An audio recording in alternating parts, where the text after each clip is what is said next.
behind me, directly behind me, I have the head of the Internal Audit Department, Ajay Nathaniel. And to his left is Mr. Vishnu Nan, who helped me, who essentially helped me with PSC work. On the virtual, on the virtual platform, I'm joined by the following persons, and I will name them not in any particular order. We have Ms. Tracy Blair, who is the Deputy Finance Secretary. We have Mr. Arvind Parag, who is the CEO of NPTAP. We have Ms. Sonia Rupnath, who is the Director of Budget. We also have Mr. Bernard Lord, who is the head of the Project Cycle Management Division. Mr. Stephen Prasad, who is the head of the IT department. And the two deputies, two deputy accountant general, Ms. Elizabeth Prasad and Mr. Lekram Ramkumar. And finally, my predecessor, Dr. Hector Butts. Yes.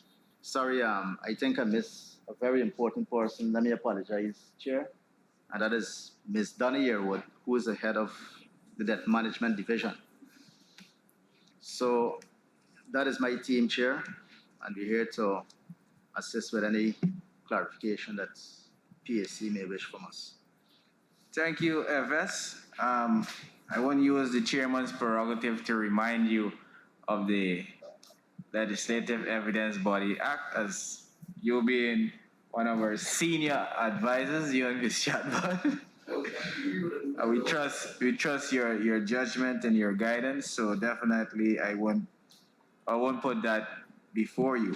Members, we have two programs before us for the Ministry of Finance. Program 1 has 10 paragraphs for 2017 and 9 paragraphs for 2018, and Program 2 has 38 paragraphs for 2017 and 39 paragraphs for 2018. Additionally, we have, where is it?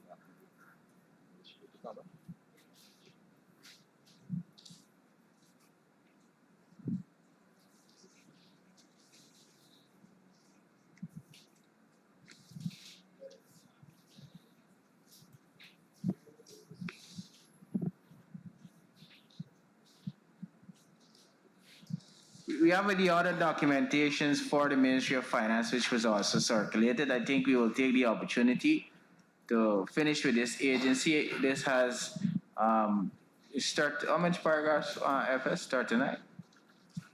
Or 40 or something? Yes, we have several paragraphs here, and I think we'll take the opportunity to complete this agency. But for the starting of the perusal of the agency, I'll put all of Program 1 before the committee for their consideration. 10 paragraphs for 17 and 9 paragraphs for 2018 is before the House. The floor is open to all members. That's paragraph 93 to 102 for 2017 and paragraphs 97 to 105 for 2018. Floor is open to all members.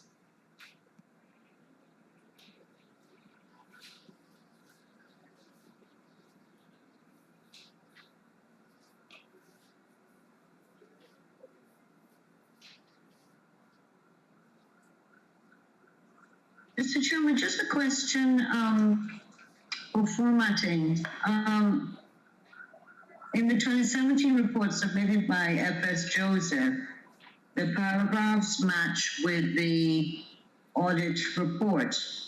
But when I look at the 2018 submission by FS Pasha, the paragraphing does not match with the audit report for 2018. So could the FS advise if we're following the numbers as in the audit report, then there are no responses for paragraph 97 onwards? Or are we to assume, because I'm going by 2018, and based on the submission, we have no responses by finance for 2018 for paragraphs 97 onwards. I just want to be clear that I'm following the right document. Go ahead, FP. So, Chair, I prepared a document. I don't know if this document was submitted, but according to my report for 2017, the first paragraph is 93. For 2018, the first paragraph is 97.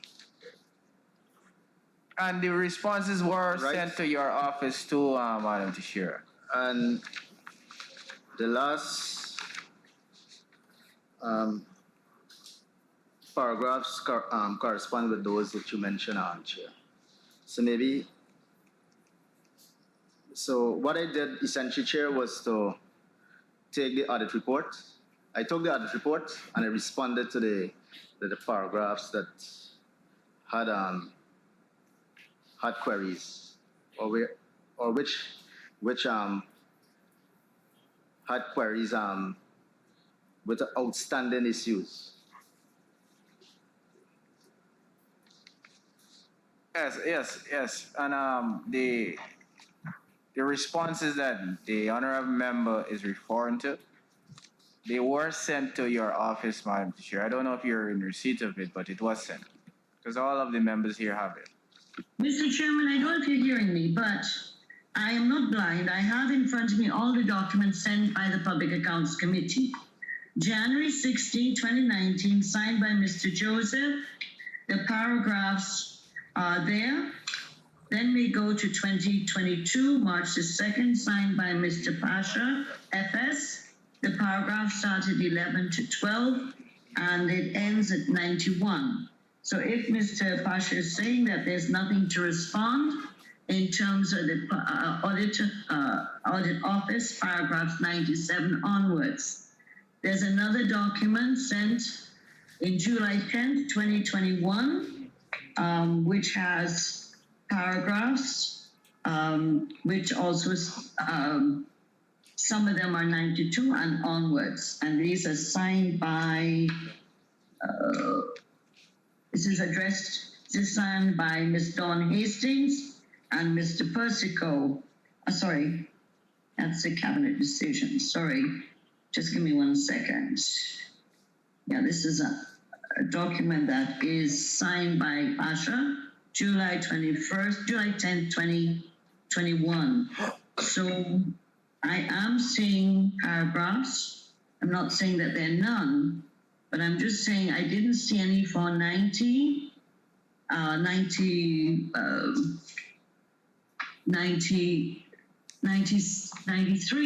97 in 2018 and 2017 in the March 2022 document from Mr. Pasha. I have seen in the 2019 from Mr. Joseph and in the July 21 document from Mr. Pasha, but not in the 2022 March the 2nd. And I just want a clarification. Does that mean there's nothing to report on 93 in 2017 onwards and 97 onwards for 2018?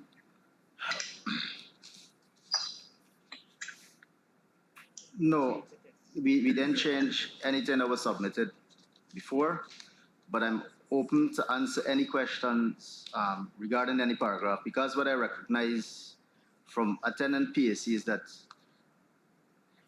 we have to be ready to answer questions even on statements. So I came prepared to deal with every paragraph in the two reports that I was invited to respond to.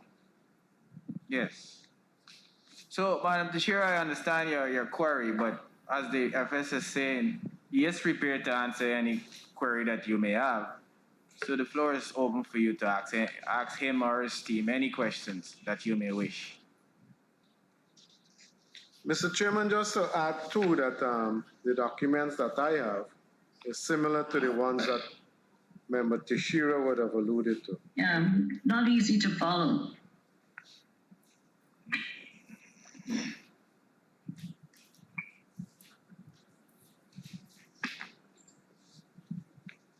Member Maipo? Thank you, Comrade Chairman. Comrade Chairman, I would just like to turn our attention to paragraph 96 of 2017 and the corresponding paragraph in 2018 being 99, where it is recognized that there are some statutory bodies that have not submitted their financial statements. And I believe it is important for these financial statements to be submitted so that it can be laid in the National Assembly. I am also recognizing that in 2017, under this paragraph, there is no mention of the National Industrial and Commercial Investment Limited. However, in the 2018 report, I am seeing that their last audited report was in 2018. No, it's 2013, sorry, 2013. So can the FS tell us what is happening with these financial statements and when is it expected to be laid in the National Assembly? So, Chair, if I may, Go ahead, sir. the last audited report for NISL was 2013, and that was laid in the National Assembly on the 28th of May 2015. The 2014 financial statements were audited by the Audit Office and completed in September 2021, and is awaiting the signature of the Board of NISL. So once the signatures are appended to the statements, we could consider them finalized, so that we could print those statements and prepare a report. The draft financial statement for 2015 were submitted to the Audit Office, along with the reconciliation of the revised figures on the 24th of February 2022. The draft financial statements for 2016 were submitted to the Audit Office on the 15th of October 2020, and the field audit was conducted prior to these revised statements, but the management letter was not prepared or submitted to NISL by the Audit Office. The financial statements from 2017 to 2021 were submitted to the Audit Office on March 2022. So essentially, based on the information I received from NISL, we are making some progress. With respect to FIU, we're up to date. So the last audit report completed by the FIU was 2020, and this report was submitted on December 13, 2021 to the National Assembly. GRA made progress since the last two reports, the last two AHE reports. So the 2015 financial statement was completed by the Auditor General, and the report is being printed as we speak. We intend to forward that report to the National Assembly shortly. The financial statements for 2016, 2017, 18, 19, and 20 for the GRA were submitted to the Auditor General.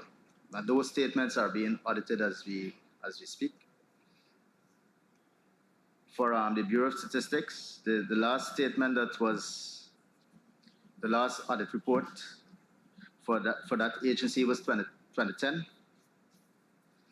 And the Auditor General issued a report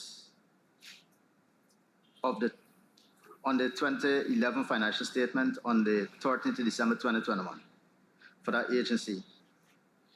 The report for this fiscal year will be completed soon and laid in the National Assembly. the financial statements between 2012 and 2017 were submitted by the agency to the AG. That's the Auditor General. And the agency is awaiting the management letters for those statements. The financial statement for 2018 for the Bureau of Statistics was also submitted to the AG on March the 1st, 2022. And the statements for 2019 and 2020, they're being worked on, and we expect to complete them by the third quarter of 2022. So based on the information that I received, we have made significant progress since the 2017 and 2018 AG reports were completed. So for NISIL, you said the 2014 statement is awaiting signatures from the Board of Board? Directors. When was that submitted to the Board of Directors? So with your permission, Chair, I would like to invite the CEO to answer that question. Thank you, Yes, go ahead, sir. Mr. Pashi. NISL's board, the life of NISL board came to an end in August of last year. These statements were submitted in September, so it was not possible for these statements to go to the board as the life of the board had come to an end before these statements were received from So the we don't have a auditors. board right now? I think it's in the process of being put together. Okay. Ma'am, Dr. Mahadia? Thank you, Chair. Just a follow-up. So from the 2014 statement is now being prepared or getting ready to be submitted. Why this huge gap on the Bureau of Statistics 2010? What were the issues there? Why weren't they being audited? So, Chair, I recognize that this is a serious issue. Once I became chair of the Bureau of Statistics board, and since then I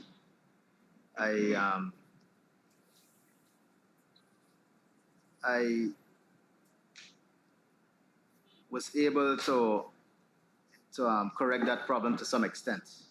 The accounting function was weak, very weak.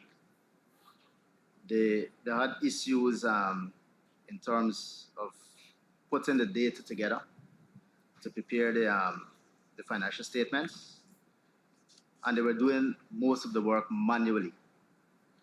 So since then, I made and that decision was supported by the board to strengthen the accounting function. I was able to get the Bureau of Statistics to embrace the IFMIS so that they're now preparing the financial reports electronically. And we hired competent people to work in the finance/accounting section, so that we will not only be able to get up to date with our financial statements, but to prevent a repeat of this mishap.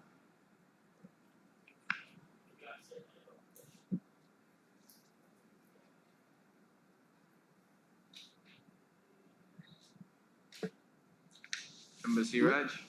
Thank you, Mr. Chairman. Mr. Chairman, 93 of 2017 deals with employment. I noted here that in the national estimates, under chart account number 6321, the ministry did not budget for any staff for under what subsidies and contribution to local organization, but it ended up to 26. Can we be told where under which agencies were these 26 persons employed? So, Chair, I think the AG did not report this information correctly, and it's unfortunate that the head of the budget agency did not detect this problem. I only detected this problem after I reviewed the reports for I revisited the report over the weekend. So what essentially happened was that the AG used the national estimates to get the number in the column labeled national estimates, which which um, which don't capture the staff retained by the subvention agencies, and then the AG used the payroll, right, to find out how many persons we paid. So if you were to look at the estimate, there's nothing in the estimate to tell us exactly how much these subvention agencies, how many staff the subvention agencies recruited. But if you go to the payroll, if you examine the payroll, you would see that we paid 26 persons, and these persons are employed with um, with the NPTAB and FIU. So the AG would wish to add something to what I just. Chair, just Go ahead, to Ed. lend a little bit more clarity there, what FS just said. In the estimates, the line items that are chart of accounts that are reported is for employment costs. And 6321 is other charges costs. So that's the reason why it was not reported in the estimates. So unfortunately, this should have been detected when we were finalizing the AG's report. To say to the AG that look, we have a query concerning this line. We don't agree with this line and get it and see how we could work with the AG office to get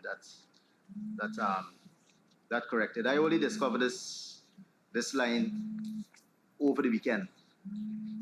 So I will work with the AG office to see if we could get this matter resolved. You have a follow-up, member Siraj? Not on this paragraph, Mr. Chair.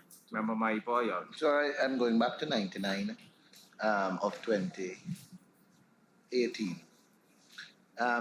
These sums of monies that are here, FIU 100,758,000, NISIL 200 million, GRA 5,466,080,000, and Bureau of Statistics 582,980,000.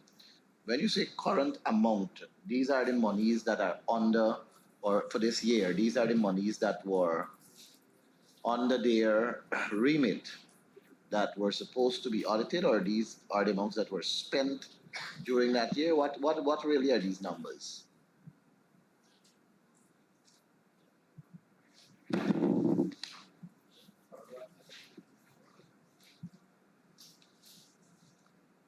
(2018) Let me just check this.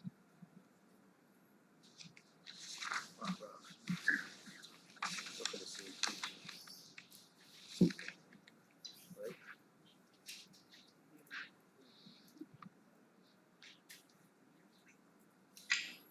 Yeah.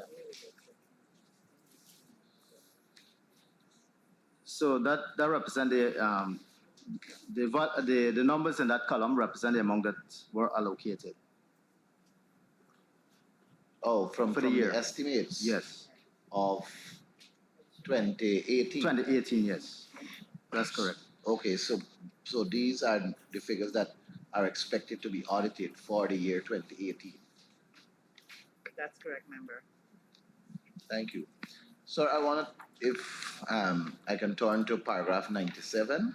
Member Siraj was the paragraph you wanted to look at?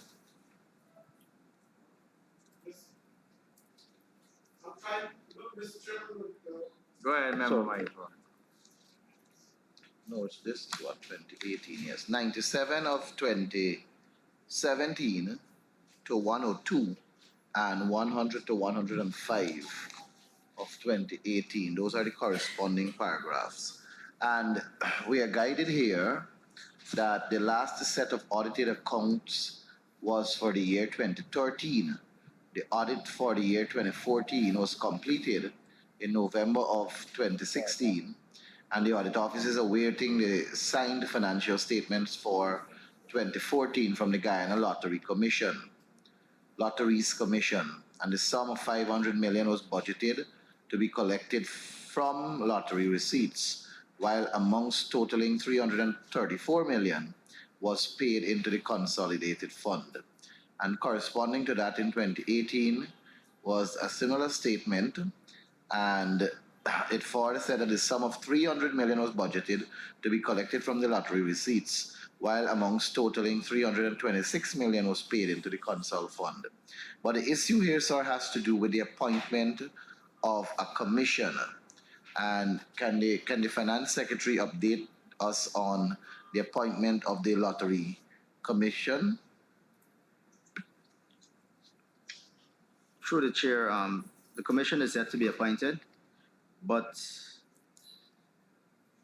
I had a conversation with the Auditor General last week, and we agreed that it is okay for me to sign the statement.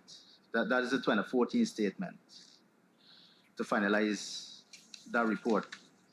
So today I was informed that that report was finalized. So very shortly, I intend to submit that report to the National Assembly.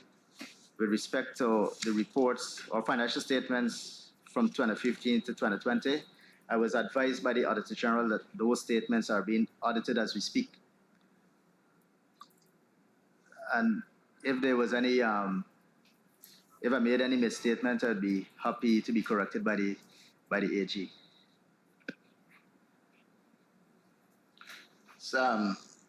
Well, I guess the AG's silence is an indication that you're correct. Mr. Chair, further to that, 2021 also financial statements were submitted to the audit office. May I ask who appoints the lottery commissions, the lotteries commission, the board, the commission? Cabinet, based on my research, that would be the cabinet. And how long has there not been a commission in place? I think the last one was appointed when the previous administration was in 2015. And after it expired, no other committee was appointed. When did it expire? It's for 1 year, so it's expired within 2015. So it was 2015 to 2016? That's correct. And then there was no other There was commission? there was no other commission. I had submitted that information, Chair, to the PAC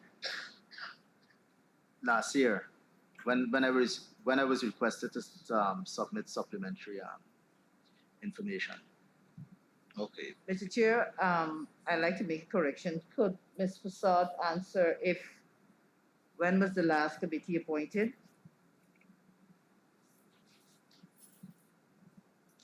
She hearing me?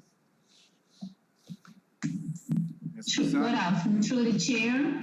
The last committee ended in 2020. Okay. So there was no commission for 2021 to present. Thank you for the clarity. Okay. I trust Comrade Teixeira is still with us. I'm here. This is a matter for the FS advisors, the Minister of Finance, my dear. No, I didn't say anything. I just wanted to ensure you're still with us. Oh, you missed me. Is Yeah, that a problem? I wasn't hearing your voice, so I just wanted to assure myself that you're with us. Oh, so you missed me. But I'm sure FS will bring it to the Minister's attention, his Minister's attention. So, Chair, I'm happy to report that I did so. So we're working to reestablish the commission. But in the meantime, we don't want this issue to continue. So for that reason, I had a conversation with the Auditor General to get the 2014 report finalized.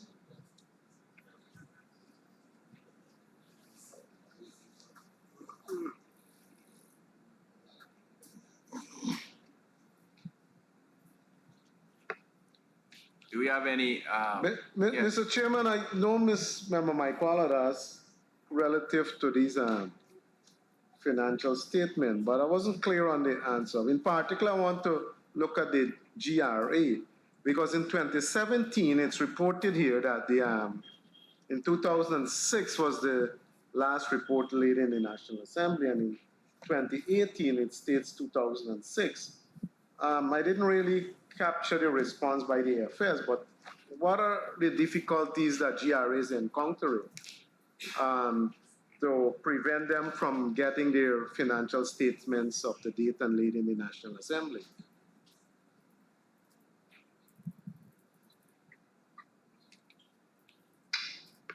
Based on the information that based on the information that I received from the Commissioner General, the last audit report was 2015.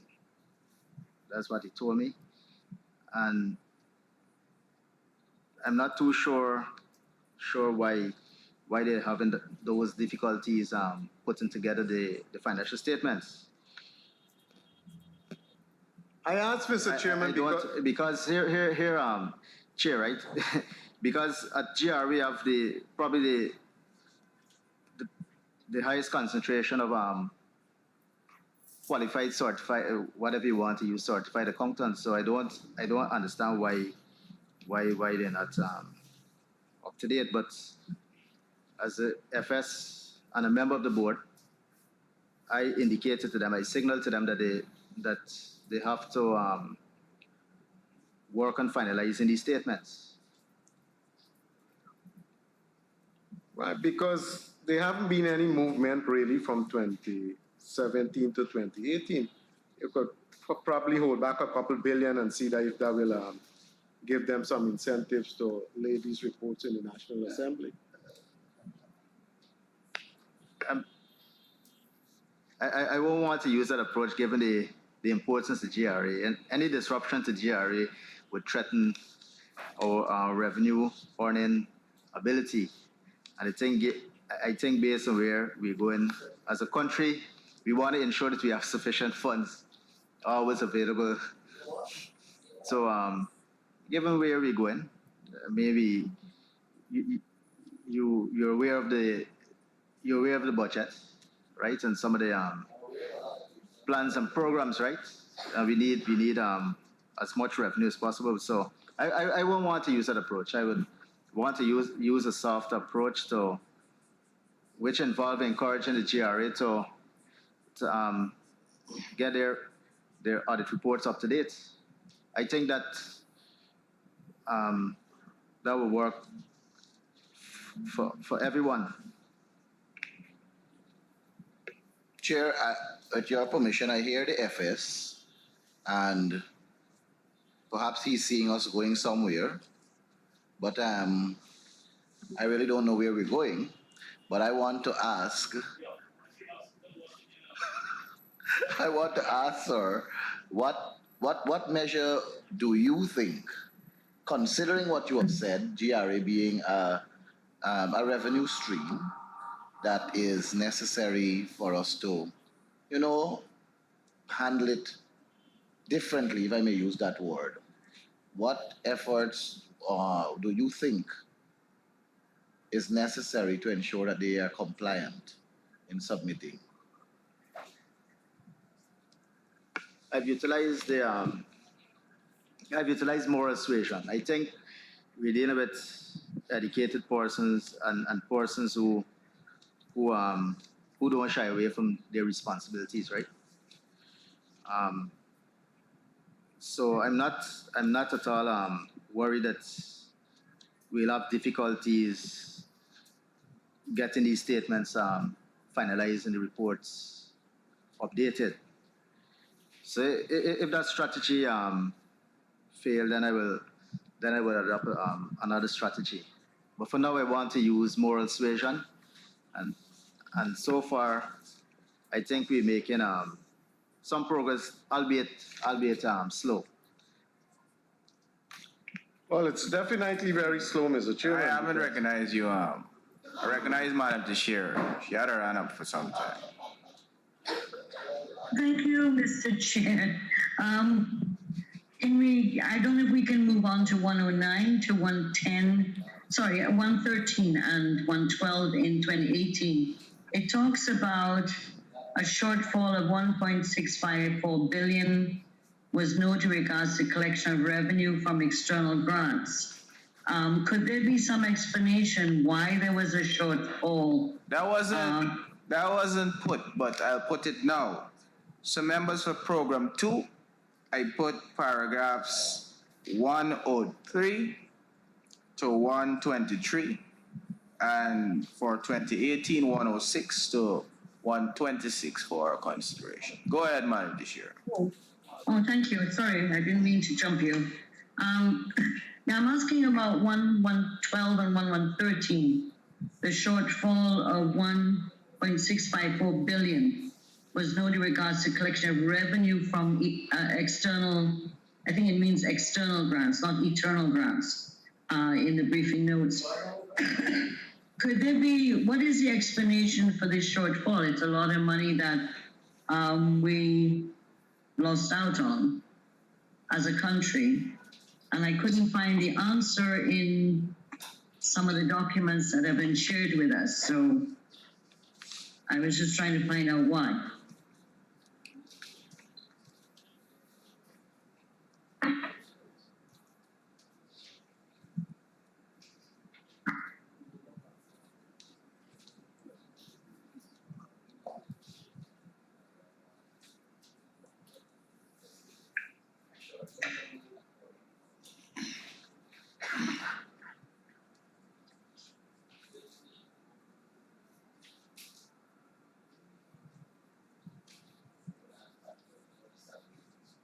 Go ahead, member FS.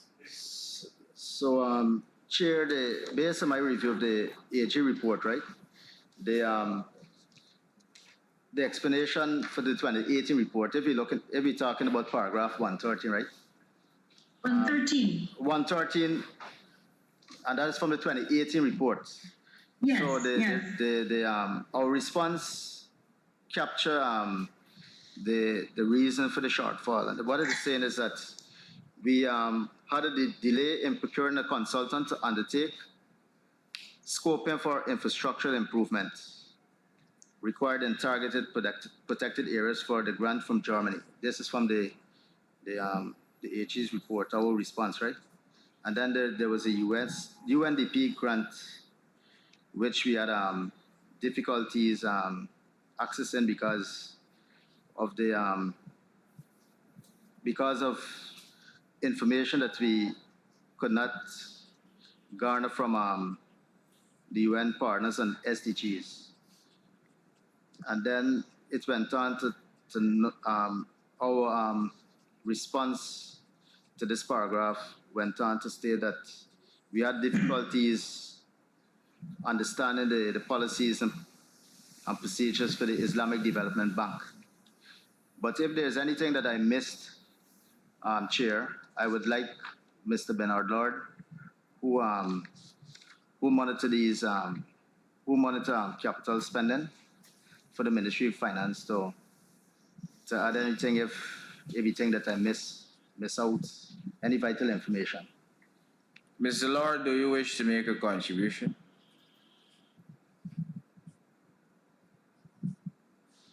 Not at this time. I think the information provided here is satisfactory, unless there's a follow-up. Yeah, there is a follow-up. I see Dr. Butts is with us too, so maybe Dr. Butts can contribute. But in the 2017 document signed by Finance Secretary Joseph on the capital revenue, he says there's a net negative variance of 2.997 billion, which is attributed to external grants and external loans being below approved estimates, mainly on account of being lower than anticipated level of disbursement under various categories. The shortfall capital revenue is mainly due to shortfall of 2 billion from European Union, 742 million from HIPIC, and 561 million from the Caribbean Development Bank, and 240 million from India. Well, I assume the India one was a specialty hospital. When you go on to look at Mr. Joseph on page 3, he talks about the capital expenditure, which we haven't got to as yet. So in this one, it says shortfall of 1.654, right? But these are large amounts that are shortfall, and these are, I assume in 2019 these are resolved. I assume, but I don't think so. But Mr. Butts, maybe Dr. Butts is here. Were you the FS in 2018, sir? And maybe we can ask Mr. Chairman through you whether Dr. Butts has a view on the shortfall in 2018. I think he was there then. Dr. Butts, the follow-up is directed to you, sir. Okay, good afternoon to Chairman and other members of the Public Accounts Committee and others in attendance. Yes, what has been written there would have been shortfalls, indeed, and the need to meet the requirements set by the international agencies, as explained, are the reasons identified with not being able to meet the what had been estimated expected. I recall, for example, from the EU, there were some problems which related to promises made since 2014, and they were not fulfilled in 2015. And then in 2016, they moved towards reconciling in terms, for example, monies were identified for Gaisuku, as I recall, and they had to do some reconciliation and put in a direction. And one must bear in mind when projects and programs are changed, there's a cost in terms of time, which will not permit the sort of preconditions to be met. So hence, the response identified here fits. It's all a matter about change, I would say, in administration at a point in time, and the hitting problems in terms of making the necessary adjustments going forward. Could I ask Dr. Butts a follow-up, and that is any of the money in the 1.654 billion a shortfall in revenue from external grants related to the MOU from Norway to do with the expenditure on a Mila or other projects that were envisaged with the MOU with Norway? Is this connected or not? I would say I cannot identify exactly the tax. That would need to be addressed more. I do not know if Bernard can assist us there because those are capital expenditure issues. Yeah, capital. Well, these are revenue, but revenue that was a shortfall. I haven't got to capital expenditure yet. No, I use the capital. They're capital issues, which I. Okay. Yeah. So that's why I use the word capital expenditure. Oh, okay. All right. Bernard, could you assist us here? So, Chair, yes, Mr. Lord, because I wanted to ask for permission for Bernard. Yes. So through the chair, directly to Honorable Members Teixeira's question, the shortfall was not linked to the LCDS inflows. In fact, in 2018, projected inflows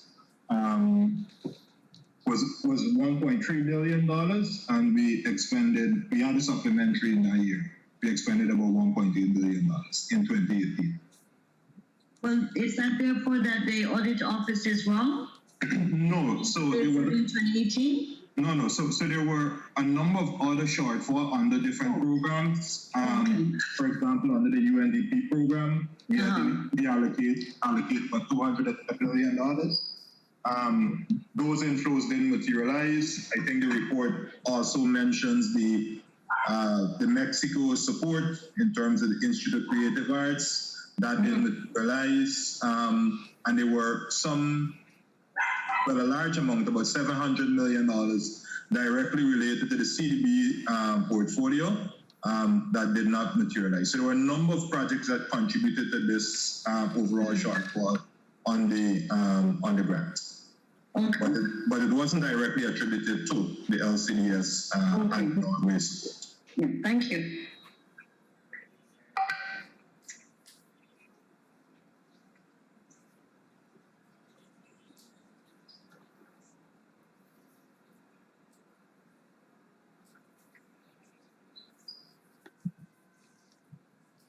Go ahead, Member Siraj. Thank you, Mr. Chairman, for recognizing me. Mr. Chairman, 2017, the paragraphs deal with the publishing of awards on NPTAB website, 131, 139, 2018, 135, and 141. What action is the FS taking in relation to timely publication of the award of contracts from the different agencies so that the public can be informed about these contracts? So, Chair, what we did was to improve the website to facilitate the timely publication of awards. In the past, we had encouraged by way of a circular, the agencies to submit the information, which is really the problem. It is not that we're unable or unwilling to publish the information on our website.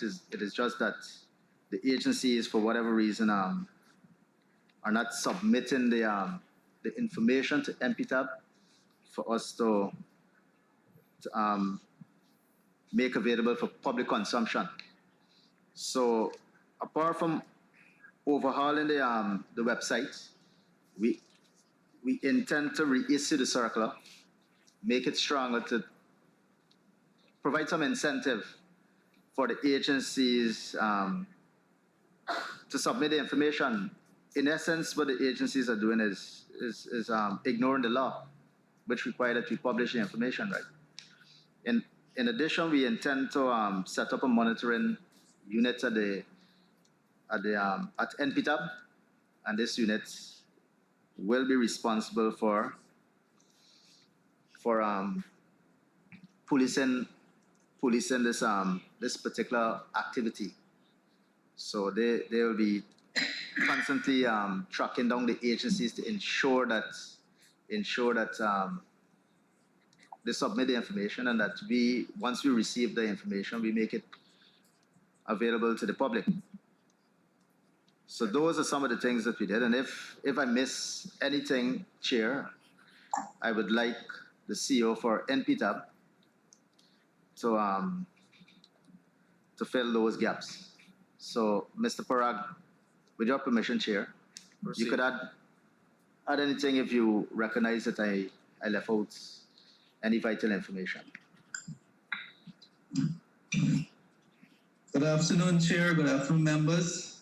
Through the Chair, the FS will answer that question fully there. So we are publishing everything, all the awards that we make at NPTAB, we're publishing it right on the website. So if you go to the website, you'll see all the awards there. We publish all that we receive from the other agencies. As soon as we receive them, we publish them. So what we need now is we need more staff to police this receiving of this information. So the FS said he will send out a circular to strengthen this receiving of the information so we could publish it. But as the FS answered, we are publishing everything. Thank you, Chair. Yeah, can I ask a question on that? Proceed. Chairman. Go ahead. Yeah, thank you. Just to maybe inform members of the committee that under the Inter-American Convention Against Corruption, which we signed in 2006, or ratified in 2006, sorry, we were the first country to have a public website in which tenders were advertised and awards were also documented, and the minutes of the opening and the minutes of the board. And then it went down, and that's why the reflection of the Auditor General's report is correct for 2017 and 2018. I am glad to see that it's been repopulated and put back up. One of the questions, though, when we're asking for agencies to give information, I'm not clear because I know all contracts go through an approval system with NPTAB. Even those that are ministerial tenders have to be approved by the NPTAB. So why is it if the NPTAB is approving the contracts from 1.5 million up, why can't NPTAB just post those up? Because all the contracts in the ministries outside of those that go to cabinet, which automatically should go on to the website by NPTAB, why are those between, which are, most of them are approved by NPTAB, not also being posted? Why are you waiting for agencies to give you those? Or are you meaning state agencies and not ministries and regions? I'm not clear. Okay, Chair, if I may answer that. Yes. Go ahead. Okay, so all the ministries, regions, and agencies, they have threshold, which they can approve at their board, right? So those approvals don't come to NPTAB for approval. Not we, but the tender board, the NPTAB, they appoint those tender boards. And those tender boards have the power to make awards up to their threshold. Yeah, within their thresholds, yeah. Within their threshold. So I was referring. You're referring to that group. Yeah, and which usually under something. Sorry, yeah, Chair. So there are many awards, but they're not big in value. Yeah. So there are small awards that we don't we don't award at NPTAB. So for those, we need them to send it to us. As soon as we receive them, we can publish. But as I assure you, everything that we award at NPTAB, we publish it. If you check the website, it's there. Yes. It has been recognized, Mr. Arvind, that Guyana was the first country to do that by the Inter-American Convention Against Corruption, and that it was unfortunate when it was demolished, and I'm glad to see it's back up. But one of the issues raised is to make sure they were timely publishing, that it was done in quick time. If we're going to include these tenders that are smaller in value but multiple, that maybe we have a different section in the website to deal with those contracts and then separate them from the regional and the national contracts. So if you're looking for a regional contract, you don't have to go through piles of contracts that might be national and or those that are mixed up with the smaller contracts. So I'm talking about the website construction to include maybe clear sections for these multiple small ones, and based on the scale of the contract, so that one can easily pick up the national ones, for example, or the regional ones, rather than the small ones, if one is looking. Thank you, Member. Chair, if I may, noted that is noted. Also to clarify, the website is you can search it. It's easily navigated. So if they're all published and you want to look for particular ones, you can also search it. So it's much friendlier. Yes. Yes. Sorry. So we redid the website in 2020. I came back in 2020, and then we updated back and we get it back up and fully functioning. So congratulations. Congratulations. It's an important part of reporting to the Inter-American Convention Against Corruption and the UN Convention Against Corruption. So thank you very much for doing that. Congrats. Thank you, Member. So, thank you, Chair. So, Chair, the issue is really the submission of the information by the agencies who are approving contracts at their level, and it might not be reflective of their willingness but capacity as well. So that's another issue, because whether these agencies have the staff to compile and submit the information is another issue, and I intend to look at the feasibility of engaging some of the but through my minutes I will have this conversation with them. Some of the persons who would be employed part-time throughout the region, maybe they could spend some time, right, helping the agencies in these areas. Once they're qualified, of course. Yeah, because I don't think you need a lot of qualification. This is simple Excel. You just need simple knowledge in Excel to put together Simple is relative, sir. um, a spreadsheet to send to NPTAB. So those are some of the things that we're working on and thinking about doing to deal with this query. Member Siraj, yeah. Thank you, Mr. Chairman. Mr. Chairman, given the growing volume of procurement and the anticipated further growth in the years to come, this is a critical area in accountability and transparency, and of course, further growth, no doubt in that. Mr. Chairman, and PAC would like to note that whilst you have measures being taken, you still out there you might have complaints about the timeliness of the reporting in terms of the award. And secondly, Mr. Chairman, in relation to paragraphs 138 and 142, as an integral part of the procurement is evaluation and evaluators. And the Auditor General is noting here that whilst they have had some training done, there need to be more due diligence to ensure persons appointed as evaluators in the different area of paragraphs 138 for 2017 and 142. Remember, I didn't put that, but since you're there, I put all of the remaining paragraphs of 2017 and 2018. Sorry for jumping the gun, Mr. Chair. I thought you put all the paragraphs. My mistake. But I'll proceed.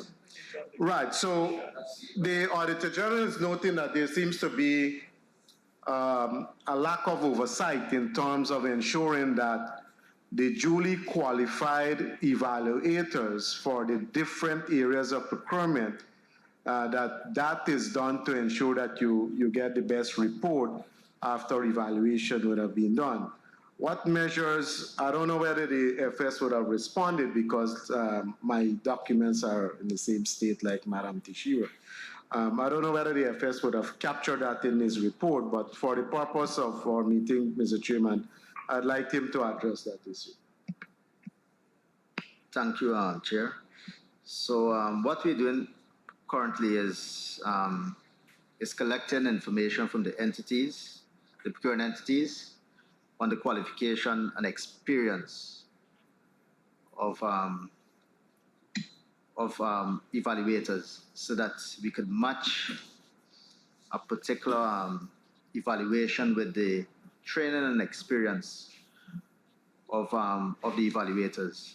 So in the past, maybe we used to do it differently, but now we're trying to ensure that persons only evaluate proposals which they're qualified to evaluate.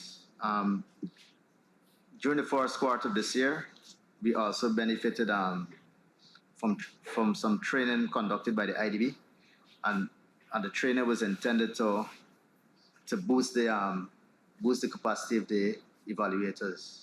As we speak, we're working on a TC from the IDB to see if we could benefit, if we could provide more training to not only evaluators, but What's it that you said you're working on? a technical cooperation. Okay. And this is for evaluators included in the regions as well? Yeah, we will try to see if we get the IDB to agree to using some of the funds under that TC to train evaluators and even persons who are not involved in evaluation. There's a need to strengthen the entire system, and not only Yes. persons who evaluate in proposals. So that's the plan for this year. We wrote the IDB a few weeks ago, signaling to them that we would like to provide some training throughout the system. I don't know if I answered the question, Chair. I believe you have. Member Maipol, you have the floor. Thank you, Comrade Chairman. And I am looking at paragraph 131 of 2017 that speaks to the review of the operations of the National Board and the National Procurement and Tender Administration. And the corresponding paragraph in 2018 is 135. In fact, there are a series of paragraphs that captures the review of the operations of the National Procurement and Tender Administration and National Board. In 2017, it goes from 131 to 139. And in 2018, it goes from 135 to 143. And basically what the Auditor General has done here is to give us an overview of what is the National Board and what is the National Procurement and Tender Administration Board. So for my own edification, and perhaps members of this committee, can I ask the accounting officer to say to us what role does MP-TAB play with respect to the regional tender boards?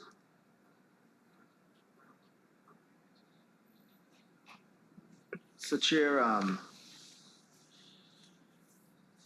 the role that we play is based on the Act.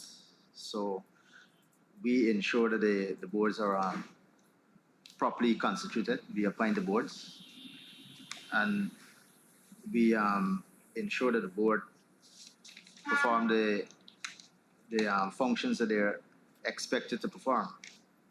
But what these paragraphs are saying, Chair, is that we have the Act, the Procurement Act, right, which require that we publish certain information, and I think we answer that, not only orally at this session, but in our response in the 2017 report, right?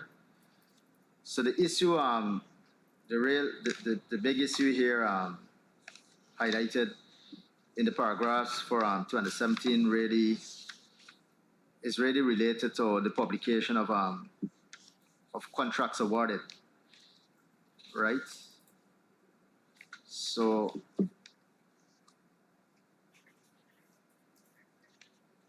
but to answer Member Maipol's question, we basically appoint the regional boards and ensure that they do what they're supposed to according to the law. And if I miss anything, Chair, with your permission, the CEO could add anything that he feel might help in providing greater clarity to the answer that I just provided. So, Mr. Parag. Thank you, Member. Through the Chair, so the FS would have answered what function does the National Board play in terms of the regional boards?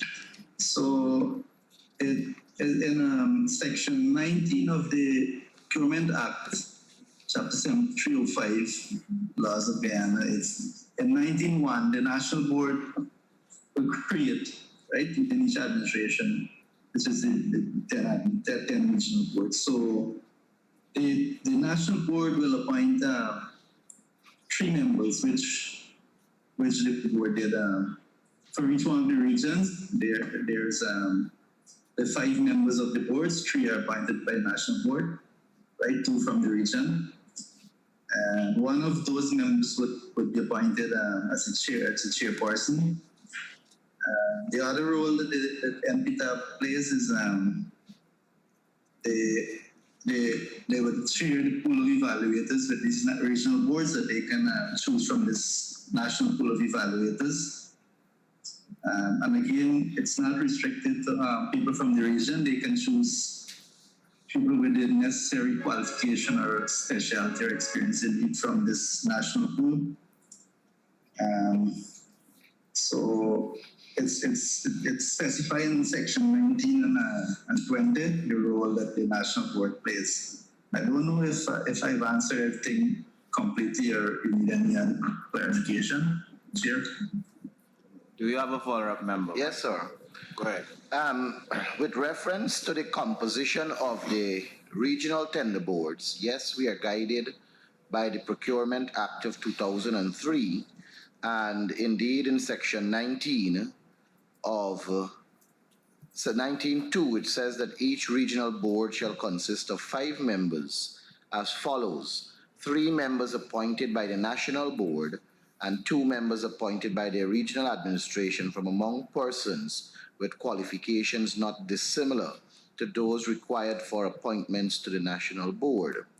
And I am aware, and it was in the public sphere also, I'm also aware that a number of concerns were raised directly with MPTAB as it relates to the formation of these regional boards. And I would like to get some guidance from the tender board CEO with reference to the composition, especially when it comes to the 2 members appointed from the regional administration from among persons with qualifications.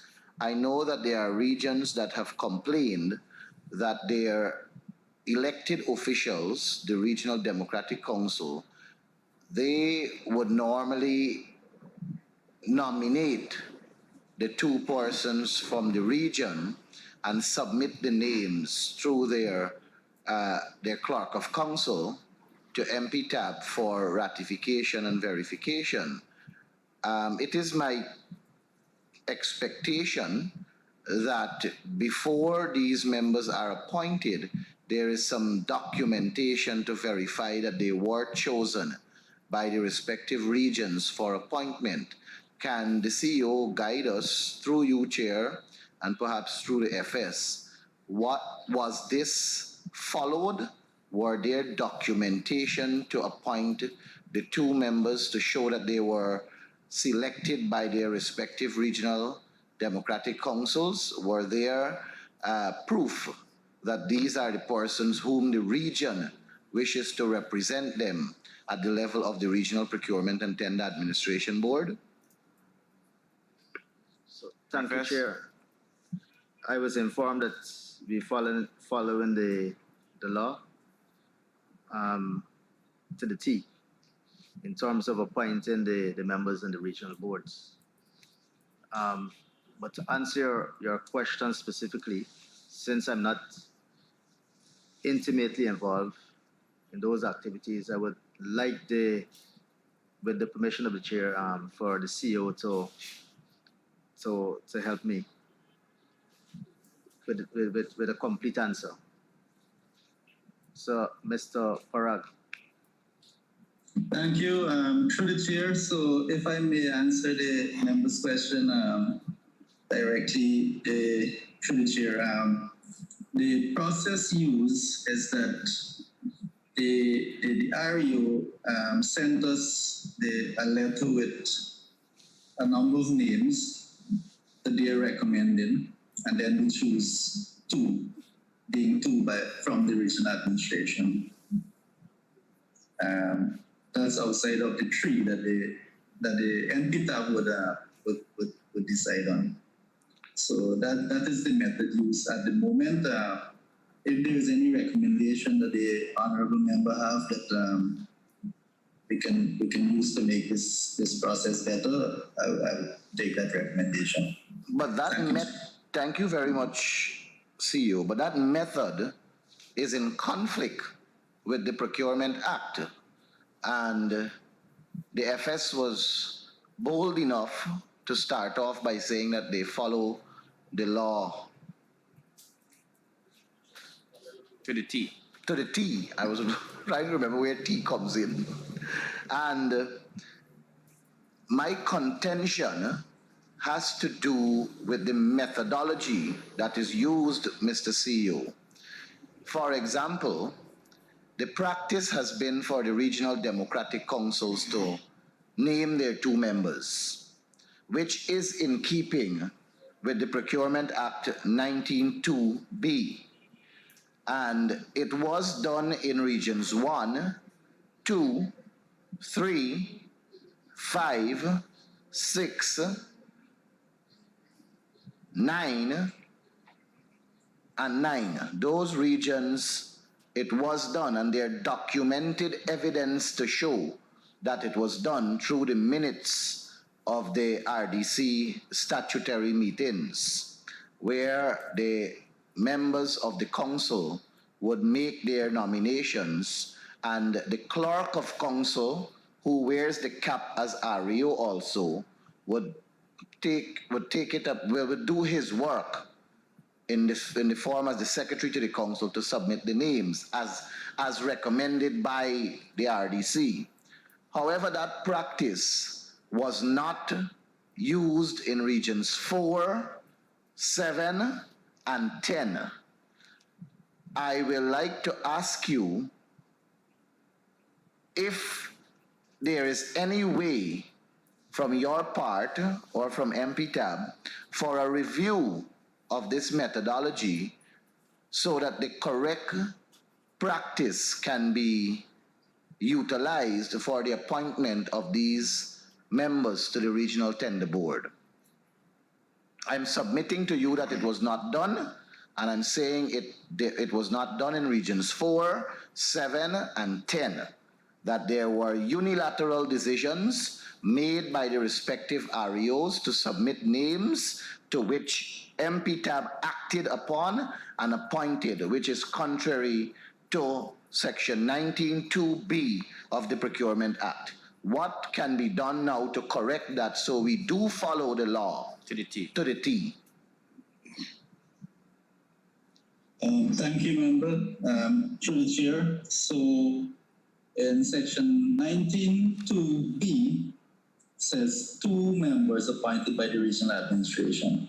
Yeah. 2 members. So the practice is that they send us more than 2, and they appoint more than 2, and then we follow the act and only choose 2 from that list. So this is what we did. 2 members must be appointed by the regional administration. So if they send us 5, we choose 2.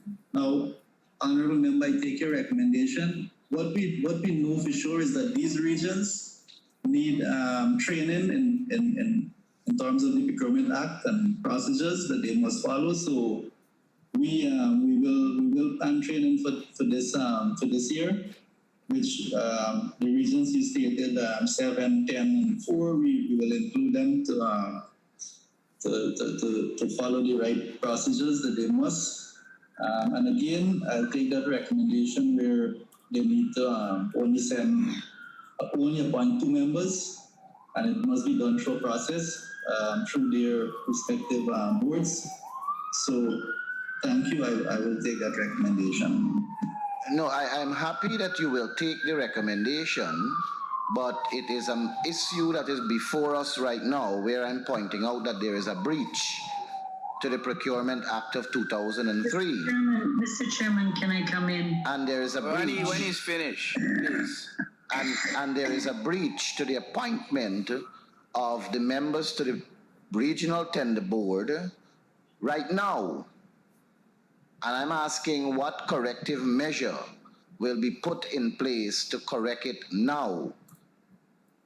Because if we establish that there is a breach and we see that the practice utilized by some regions differ from the practice utilized by other regions, and we recognize that there is a breach, then it is necessary for us to correct it, or else the conclusion can be drawn that whatever work was done by the regions that breached the Procurement Act, well, in this case, MPTAB, that breached the Procurement Act to appoint, two members that were not sent to them by the elected officials of the respective regions, then a conclusion that the work they have done is basically illegal would not be far from the truth.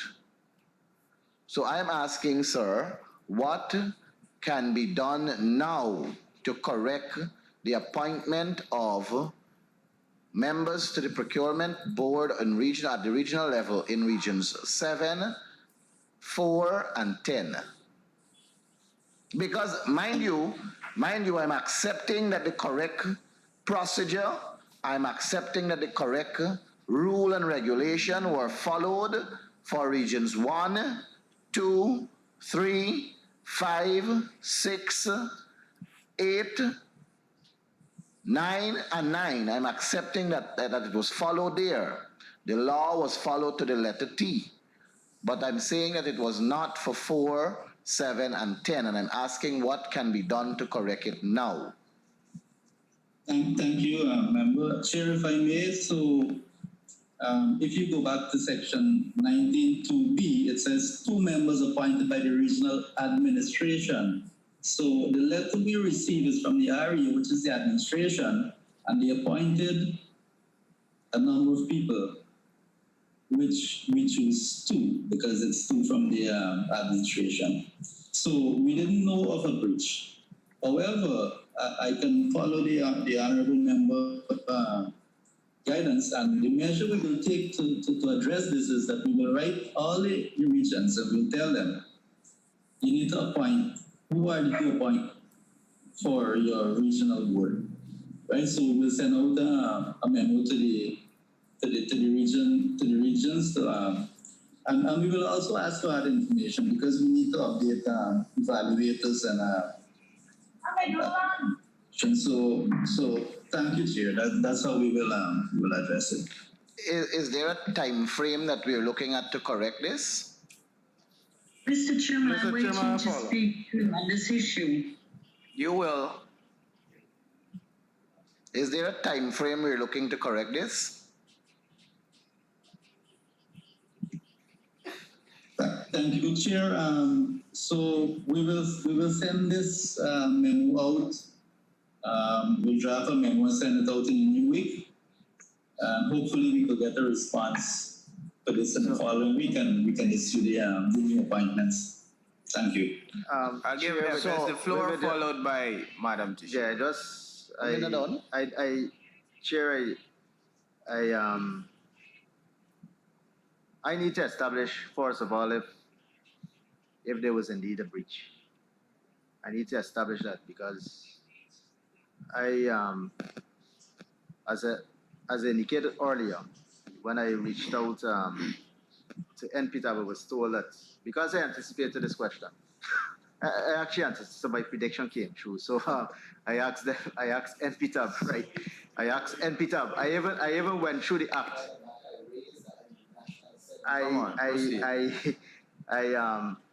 And the reason for that is simple.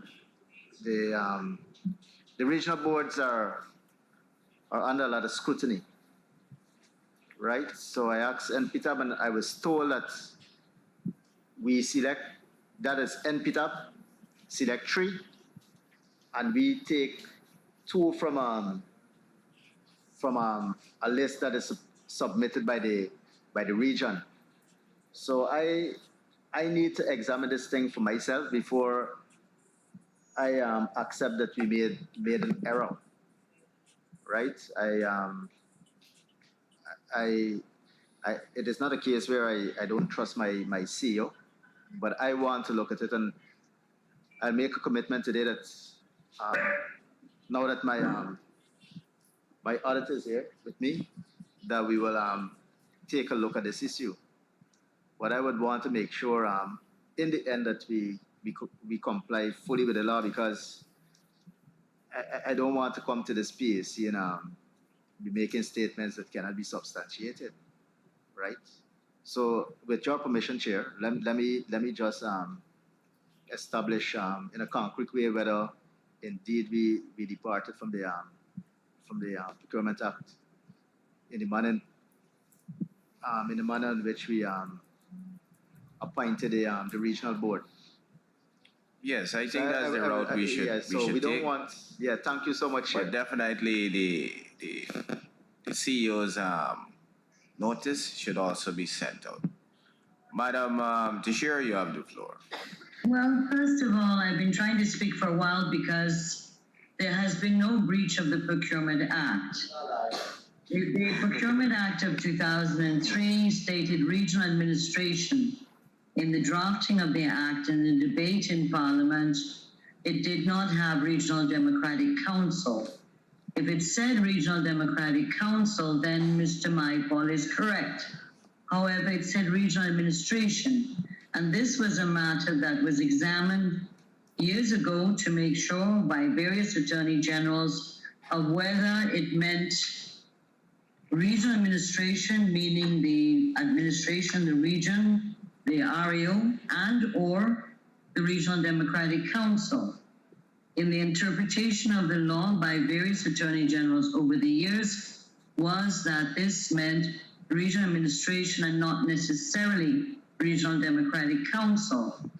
Mr. Maipol has tried to put an issue to force a position here in which a public service is being asked to make a decision which he cannot make.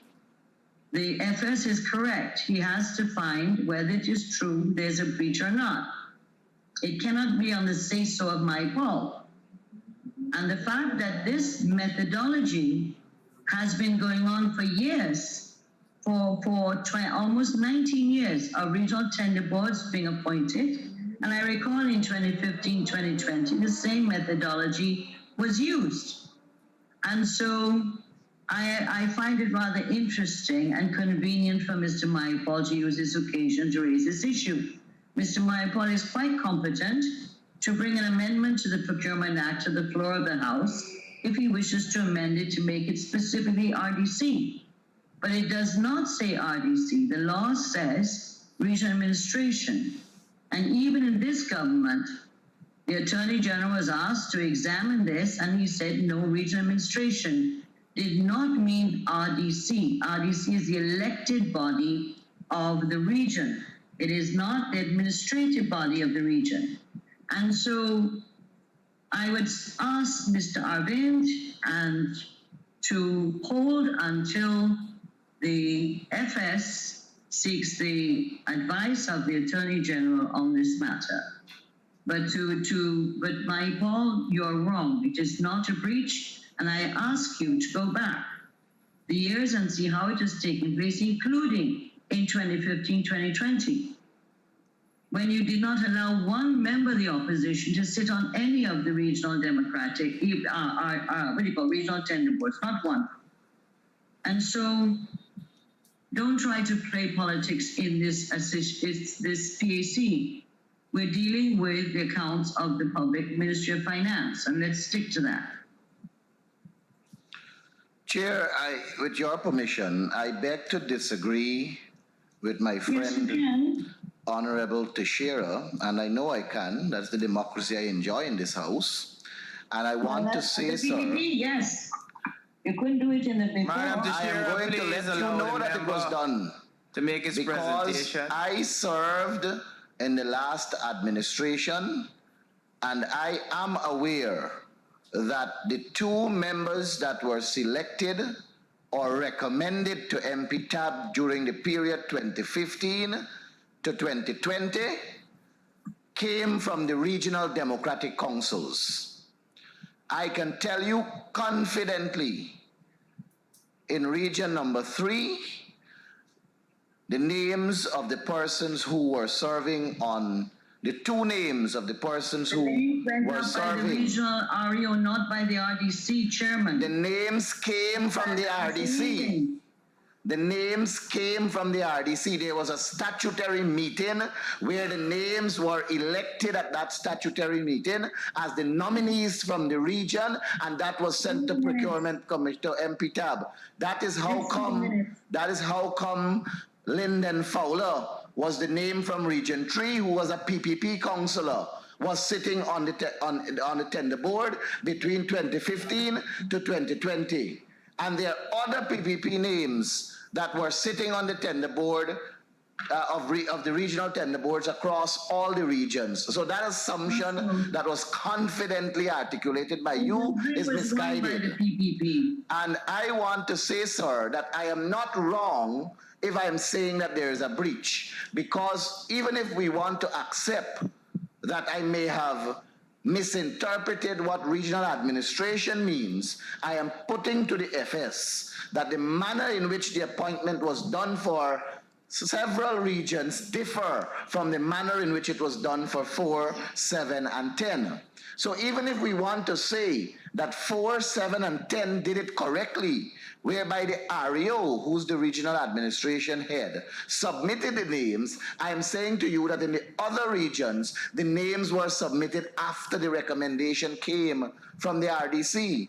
So if you want to tell me that only the regional administration, through various attorney generals that would have interpreted the definition of regional administration, is saying that it means the REO and his administrative staffing will select the two or make the recommendations for the two, then how do we justify the ones that were done at the level of the RDCs that were sent to the REO to send to MP Tab? It still requires us going back to it because the RDC ratified those names in regions 1, 2, 3, 5, 6, and onwards. Member Teixeira, you do not have the floor. You do not have the floor, Member Teixeira. So please allow the member to finish. So, sir, I am going to accept the Lord FS position that requires him to do some deeper digging and requires him to get to the base or to the genesis of how these tender boards were appointed in the respective regions. And I beg of him not to stop at the level of a letter that came from the REO. If you dig deeper, sir, you will see that the letter in regions 1, 2, 3, 5, 6, and 9 originated after the ratification of the RDC. It is the RDC that named those members and submitted it to the REO and instructed the REO in its capacity as clerk of council to write the MP tab and say that these are the names approved by the Regional Democratic Council. But you will not see that, nor will you find the minutes to validate that that happened in regions 4, 7, and 10. So regardless of whether I am wrong to say it should come from the RDC, or if I am right to say it should come from the RDC, the point is different regions did it differently. And that is the contentious issue here.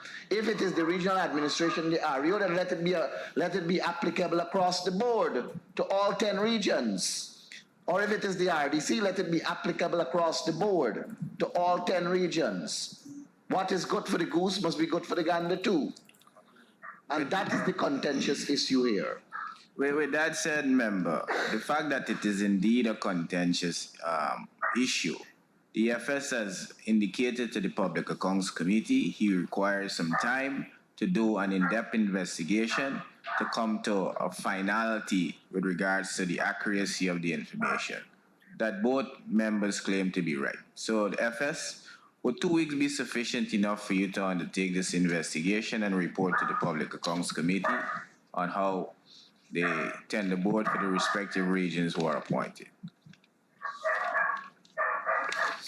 So, Chair, I just consulted my internal auditor, and he's asking for 1 month. I don't know. 1 week? 1 month. Because we may have to... It's okay, 1 month. 1 month, yes. Yes. So I'm going with his advice. Noted. Sir, another question on MP tab, and as I said, what is provided to us here in the report requires us to seek the guidance and to ensure that what is happening at MP tab is not something that worries us going forward. The Procurement Act of Section 10.2 speaks to making available to any person after a tender has been accepted and a public notice as required by Section 11 has been published or after procurement proceedings have been terminated. And it speaks to releasing information to the public, reference to subsection 1A and B. And what 1A and B speaks to is a brief description of the goods, services, construction, or consulting services to be procured, and B, the names and addresses of suppliers or contractors that submitted tenders, proposals, or quotations, and the name and address of the supplier or contractor with which the contract is entered into, and the contract price. I want to ask first of all to the CEO, let me say this. I wrote myself to the chairman of regional tender boards in regions 1, 2, 3, 5, 6, 9, and 9, requesting, and this was since last year, I, Ganesh Mahipal, wrote to them. And I would like to believe that I fall under the category of any person.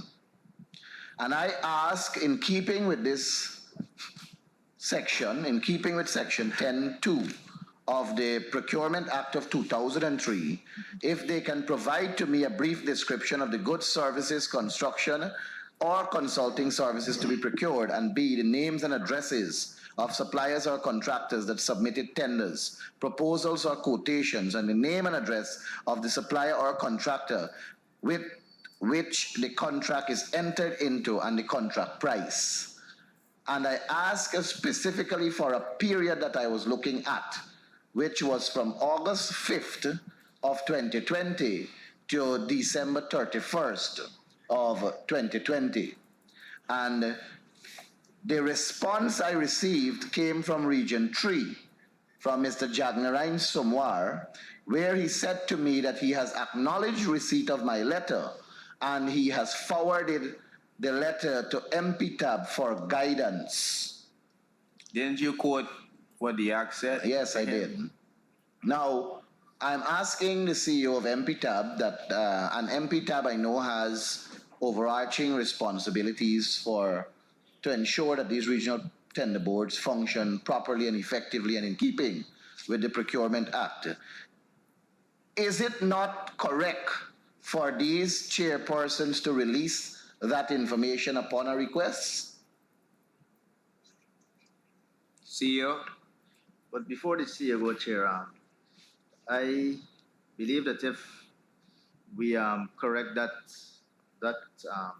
problem that was highlighted by the Auditor General, and that is the publishing of awards. I think we should be able to correct that problem.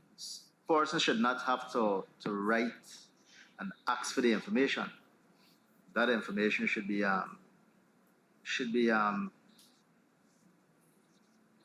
disclosed to the public, right?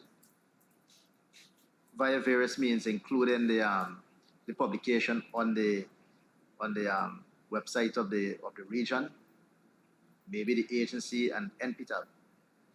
And I would want to believe that what you just read out is the bare minimum that you should provide to anybody. To anybody. So without any requests, in fact, nobody should have to invoke that section of the act. It should be there for all to see, right? So, and that's why we need to work on this query that I'm happy that the AG highlighted when in my previous incarnation at the Procurement Commission. BBC, we had that issue as well, right? It is not a new issue, right? To the extent that we even recommended that the threshold for what should be published, right, be increased. So what you described there is unfortunate. It's unfortunate, and I think we need to come up with a solution would be permanent and that would serve the interests of everybody. Yeah, that's morally correct. Very Right? nice So, of you. So that's what I intend to do because when I was at the PPC, I could tell you that it was difficult to get that kind of information, even by a statutory agency with all of that power from the Constitution. We, because we wanted to make that information available and do some analysis to see how we can improve the system as ordinary as the data may appear, right? They could be used to do so many things, including the adjustment of various thresholds. Maybe we're at a point where certain transactions should it don't make sense the cost versus the benefit of publishing certain information it don't make sense to publish, right? So I intend chair and PAC to correct this problem by dealing with the issue that was highlighted by the AG, so that member Maipal don't have to write. I need to see what is happening, regardless of where I sit, right? No, but I wrote in keeping with the law.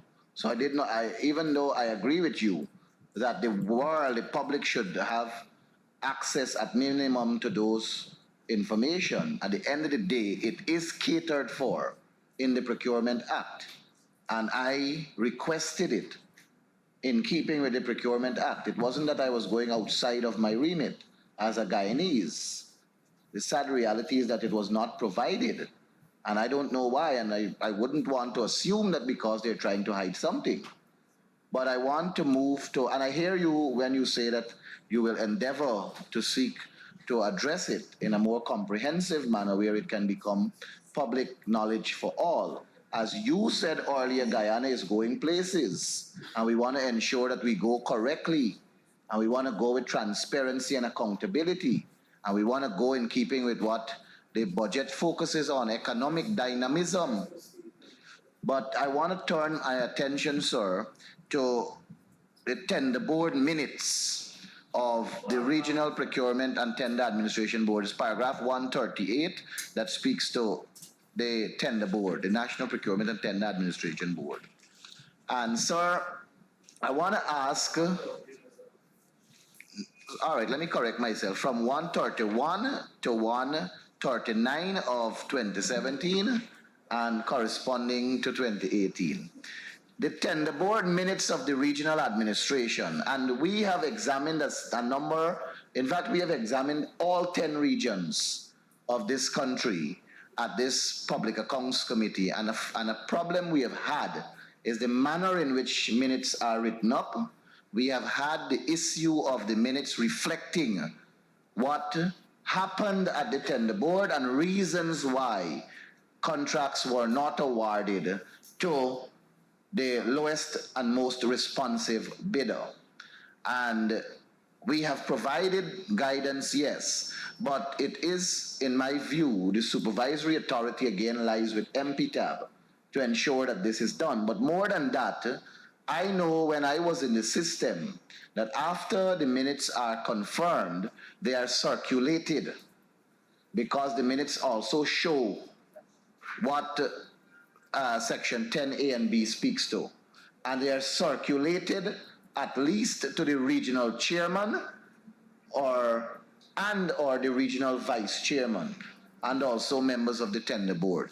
There are issues in regions that exist where the regional chairperson, who's the elected head of the region, and the regional vice chairpersons of regions who are not in receipt of tender board minutes. And this is again specific to regions 4, 7, and 10.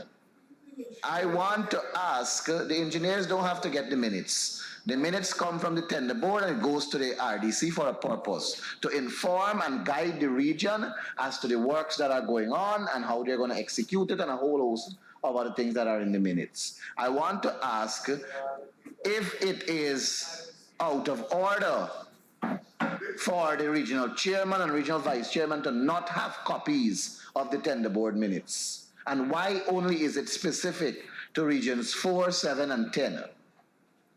Because I know, and I might remind the House now, this committee, that I am the Shadow Minister of Local Government and Regional Development. So these are my interest areas. And I'm asking the CEO if he can provide that guidance to us, if it is proper, prudent, and in keeping with accountability and transparency, to circulate the minutes of the tender board to the elected chairman and vice chairman of the respective regions.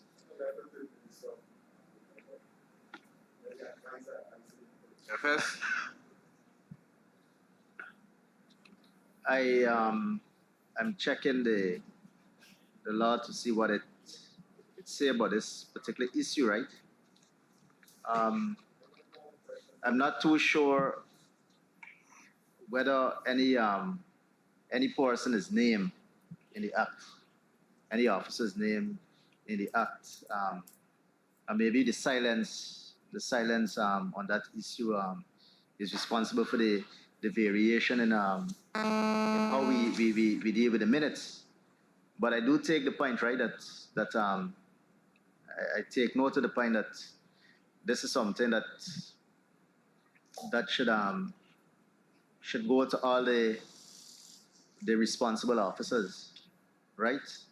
But based on my perusal of the act, I don't know, Chair, if Member Maipal could point me to who was named, right?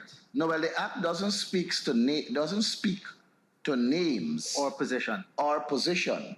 But I'm saying on the basis of you and your moral guidance that you oftentimes give us, and I'm also speaking on the basis of section 10(1)(a) and B, which is basically what is in the minutes.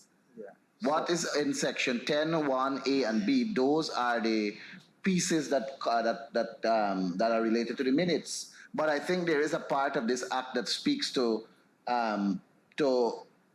releasing those information. I know, for example, in Region 3, the minutes of the tender board is put on a notice board, exposed, at least when I was there in 2015 to 2020. It is exposed to the public, and it is sent to the regional chair and regional vice chair. That's a practice I know was there in Region 3 between 2015 and 2020. And all of this is in keeping with transparency and accountability. But greater than that is that even though the Procurement Act speaks directly to the tender board, at the end of the day, the regional administration is governed by a regional democratic council. A regional democratic council is the policy body of the regions. Section 28, chapter 2809 of the laws of Guyana, be quiet. So chapter 2809 speaks to how the regional democratic system work and the governance of that region. And if the governing body is being excluded, doesn't that cause one to wonder? So we cannot just look at it from the Procurement Act alone. We have to look at it from the local government laws that are associated to regional administration and NDCs and municipalities. So I will gladly hope that you will endeavor, Comrade Pasha, to try for us to fix it so that we can get accountability and transparency from it. But if you can permit, through chair, for us to hear the CEO on it also, to know if he believes that these minutes should be sent to chairs and vice chairs of the respective regions. Because as I said, I'm of the opinion they have supervisory responsibility. So, based on my interpretation of the act, Chair, because of the silence, I don't know the correct answer. So in your investigation that you have to provide to the Public Accounts Committee, include that. Yeah. So what I know though is that transparency is enhanced when more persons are knowledge of what's going on. And Yes. when more persons could see from a distance what is going on within the agency. So let me examine this issue, Chair. Yes. A little bit closer. I don't want I don't know if it is prudent for me to allow the CEO to answer if he is not if he's not researched the issue to offer a spontaneous answer, right? But if yeah, so I prefer to study the issue before I provide a response. Mr. Chairman, can I add to the point that Mr. Michael made? You have the floor, Member Tashir. Sorry? You have the floor. Thank you. I just want to say this, as a minister for quite a while, I've never seen the ministerial tender board minutes in my ministry.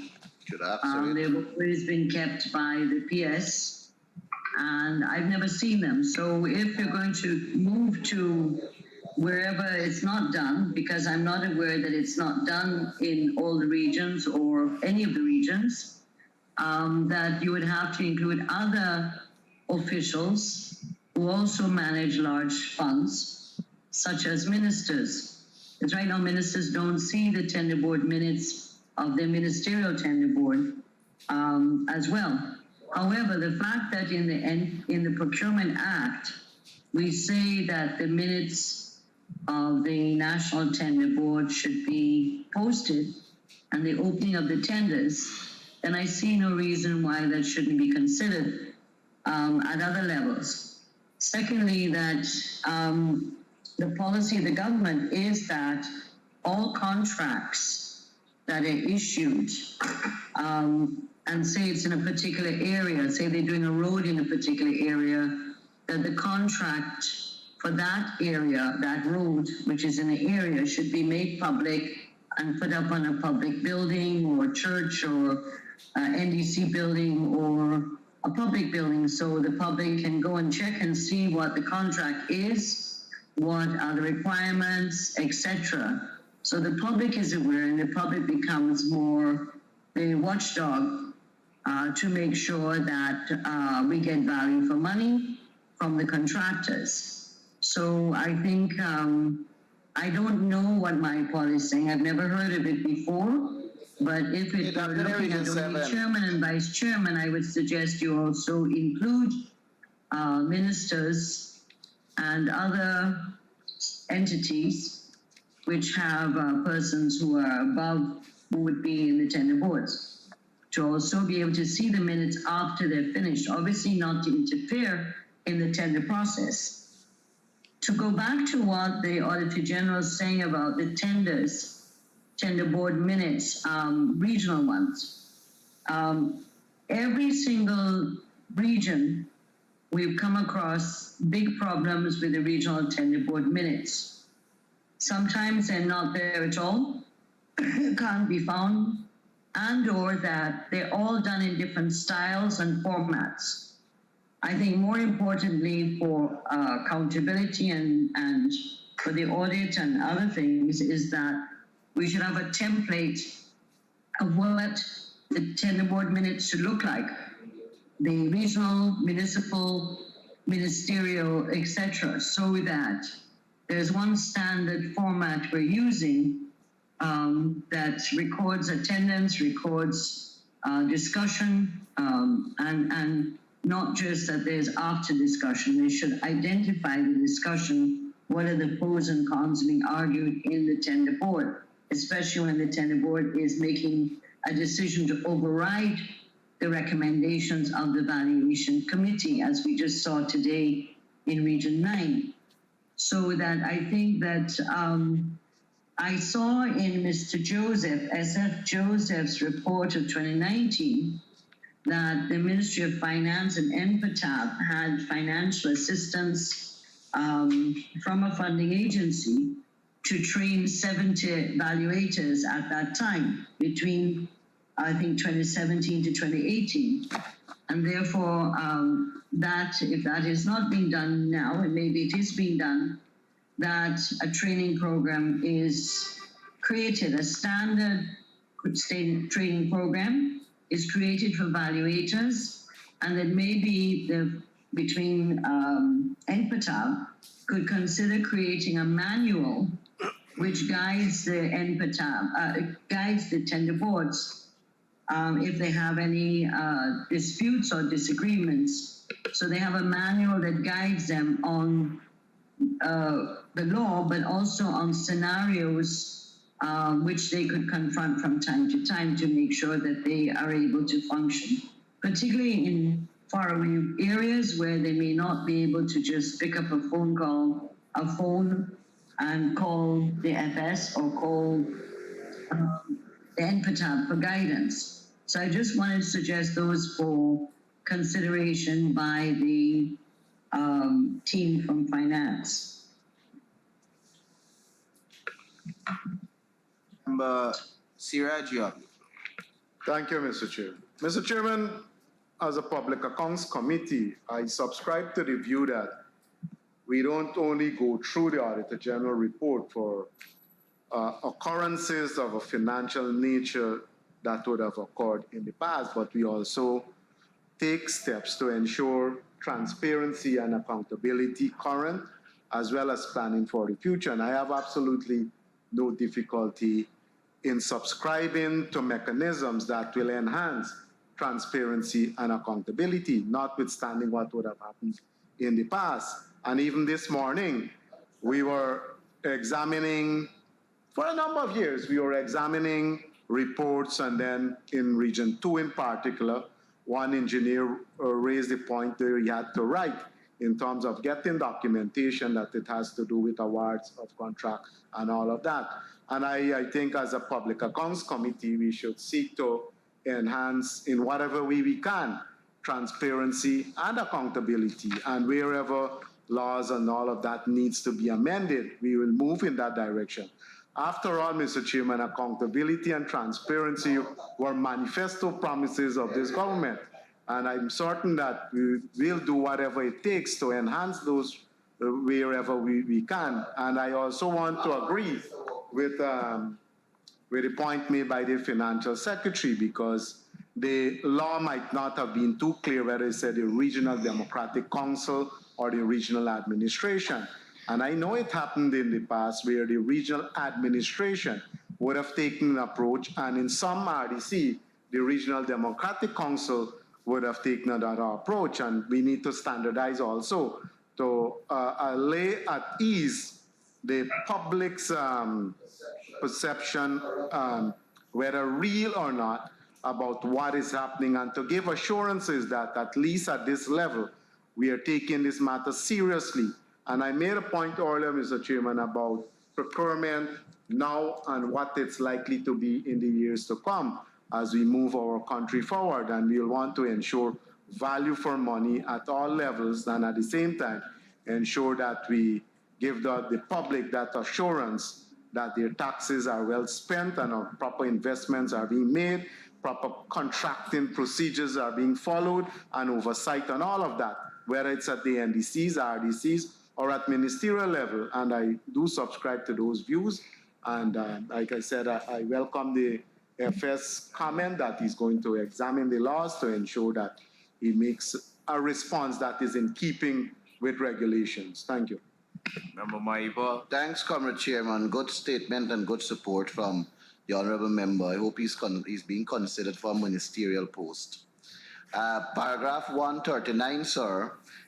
May I ask, Before you move from that, if it is another issue, right? That yes, another issue. Guidance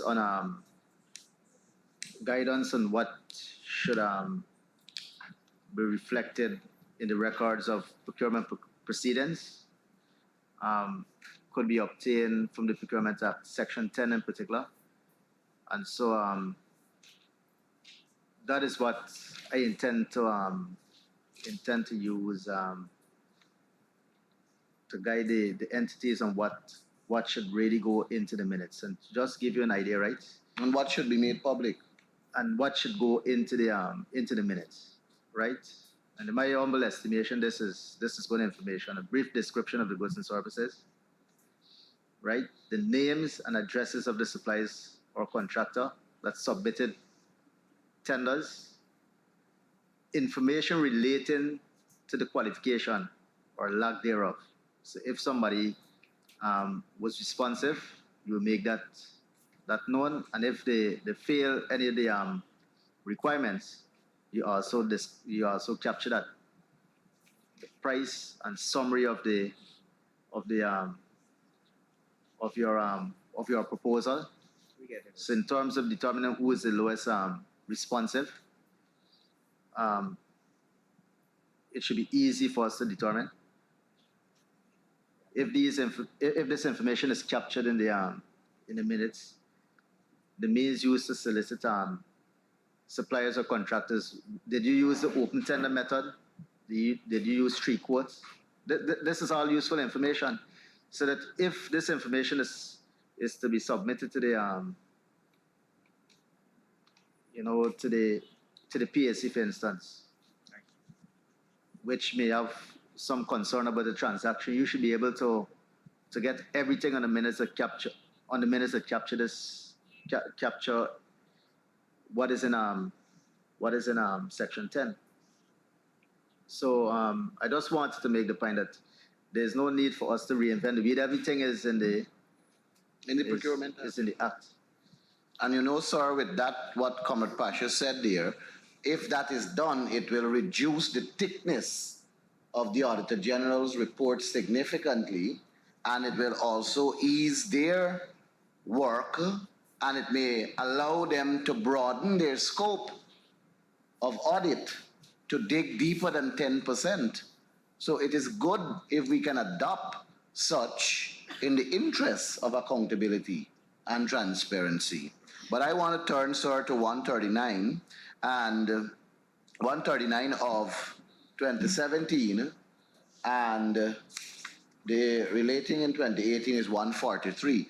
I know that the National Assembly approved the 5 names for the Public Procurement Commission a while now, after intense work at the level of the Public Accounts Committee. And I know also that it was a unanimous decision on the part of the Public Accounts Committee for the 5 names that were submitted to the National Assembly. And I further know that it was a unanimous decision of the National Assembly for the 5 names that were submitted to be appointed as the Public Procurement Commission. But we humbly await on that. In the meantime, I know that the Bid Protest Committee, as stated in the Auditor General's report of 2017 and 18, was established in June of 2016. Is that committee still in existence? So, Chair, I don't know, maybe I'm using the right crystal ball, right? but I anticipated that question because obviously in the absence of a procurement commission, you want to know that if there's any protests, that those protests are handled properly, right? But the law is very clear on how the committee should be set up. If I'm to summarize it, it is saying that the Bid Protest Committee is set up based on the submission of protests. So this is not a committee that you set up and wait for protests to be submitted. You submit it based on protests that are either made at the agency level or maybe at the tender board level. It's a protest by the contractor. By the contractor. So, Yeah. and I was Not a informed. public one. I was informed that no protests, and if I'm incorrect, if I'm making a wrong statement, I would like the CEO to correct me. But he told me that there was no protest, and so that there was no need to set up a bid protest committee. And based on the conversation, I also didn't see the need given the eminent establishment reappointment to the PPC. So it is not like a standing committee that you set up and wait for persons to protest. You set it up based on actual protests submitted at various levels. May I ask if this committee, based on my reading of 139 and 143 of 2017 and 18 respectively, if, and perhaps the Auditor General could help me here with his wording, when he said here it was noted this committee was established in June of 2016, are you telling us that this committee was established permanently, in the sense that it is there at the disposal of contractors to make a challenge or make a request for a review or whatever in terms of protesting? Was it established in 2016 and was existing up until whenever? Mr. Chair, unfortunately, I don't have the documents with me. I will have to recheck this point and get back to the committee. Well, it was a but if I committee may, right? under finance, so perhaps the finance. But if I may, right, I'm aware of the bid protest committee that was set up because that committee was set up before the PPC was appointed, and during the period that the committee was asked to review some tenders, and they made some decisions. They even recommended that a particular tender was not awarded properly. So based on the act I would want to believe that the committee was not set up permanently to deal with all protests, but to respond to the protests that were submitted to the agencies or MPTAB. So it's not a permanent committee, right? No. And I understand why so, because if you have a bid protest committee that is permanent, then you know who to approach. The thing should be ad hoc, right? But then there will be no need for PPC. But with the PPC, right? With the PPC, there's a whole mechanism. That was established by the PPC that by law, and by the commission itself. But in the absence of the PPC right now, the persons are not aware, because I can tell you there are numerous complaints about contractors feeling as though they're dissatisfied, but they're awaiting the establishment of the PPC.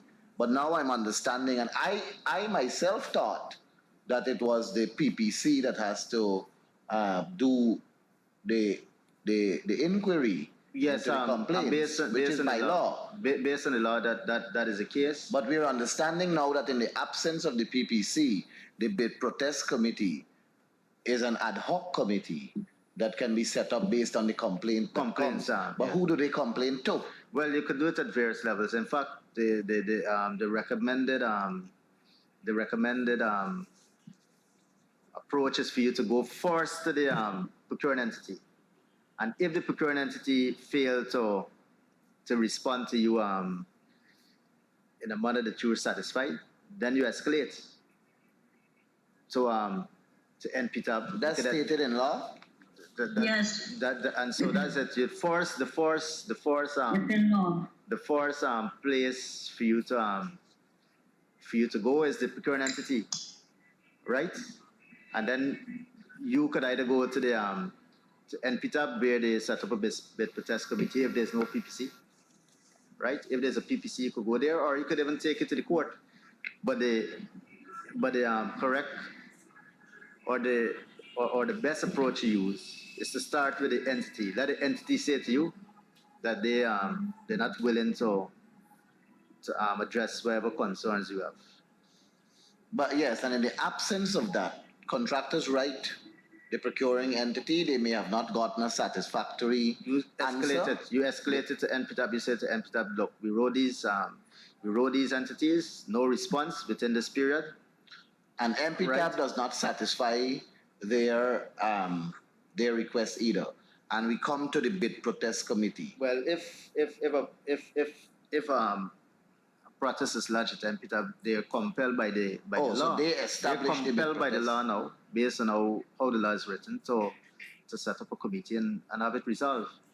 There are time limits too. Yeah, and exactly exactly their time limit. So, Like and there are things that must be done during the period that a a bid or tender is protested. So, like for instance, you don't sign any contract. You wait until the issue is resolved. Right. Right. So, Well, thank you very much, FS. Let's hope that the Public Procurement Commission comes into being soonest so that persons can seek assistance in terms of their protests and we can stick to what is being said, transparency and accountability. The Public Procurement Commission is very important, and as I said earlier, we fought for it here at the PAC and we approved it unanimously. The National Assembly approved it unanimously. We did so a while back, but to date it has not been set up, and I don't know why, but I'm hoping it will come into being soonest. And with that, Comrade Chairman, I rest my questioning on the MP tab. With FS, one issue, the bid protest committee is in law, and whether there's a PPC or not, that process is available to contractors who are dissatisfied with bid process, which they feel they may have been treated badly or discriminated against, and that they can go to the bid review committee through the NPTAM.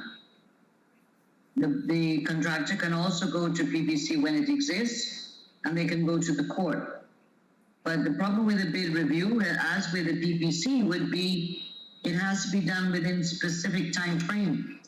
You can't come with a thing a year later to protest that you didn't get the bid, and that's why the law is very specific, and that's why when a contractor protests a bid, it halts the awarding of the contract.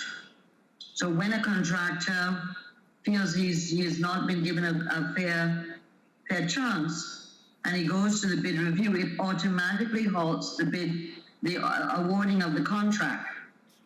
And that is why there's specific time frames of when this matter has to be reported, the complaint has to be made, and the time period within which the review has to be made, so as not to stymie the award of a contract for a very protracted time.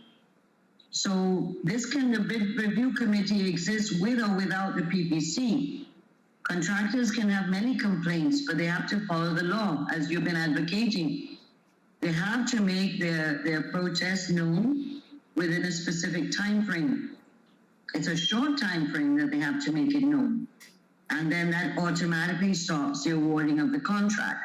If they wait until after the contract is signed to then make their protest, I don't believe it may not allow the bid review to be taking place because it's already awarded. The whole idea of the bid review is to stop an award, have an evaluation, was the contractor unfairly treated, and which may lead to an entire review of the entire process of the procurement process, and maybe even someone else getting the award. That's why there's a hold on it.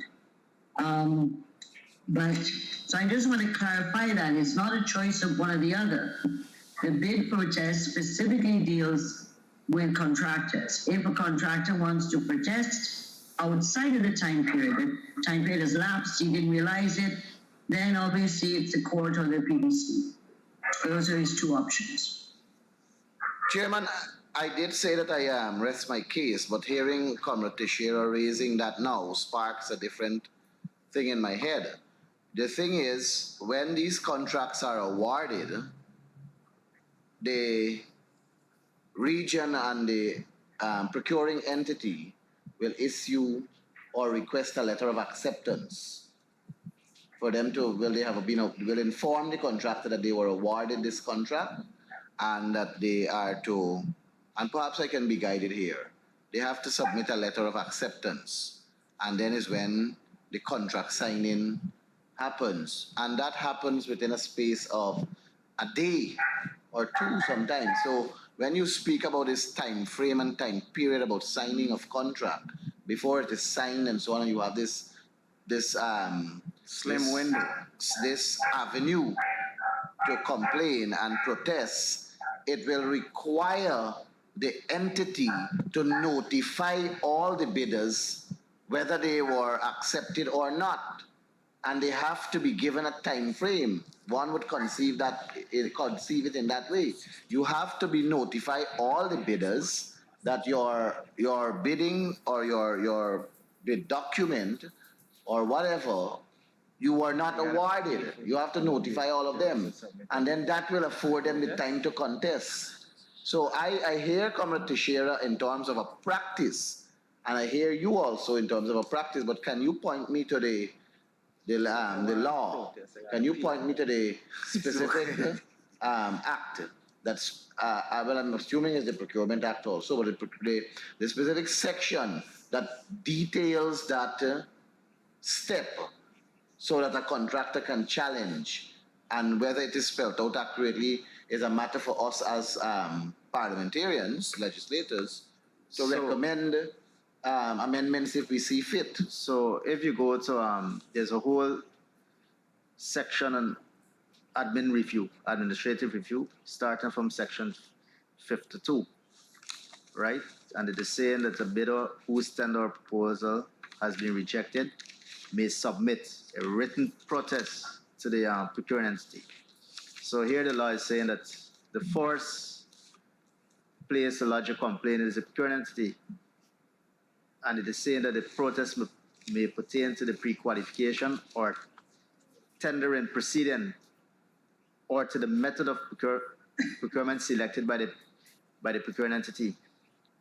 The protest must be submitted within 5 business days following publication of the contract award decision. So this is the key thing there. The award decision is what is necessary for you to lodge a protest. So that it would be ideal if the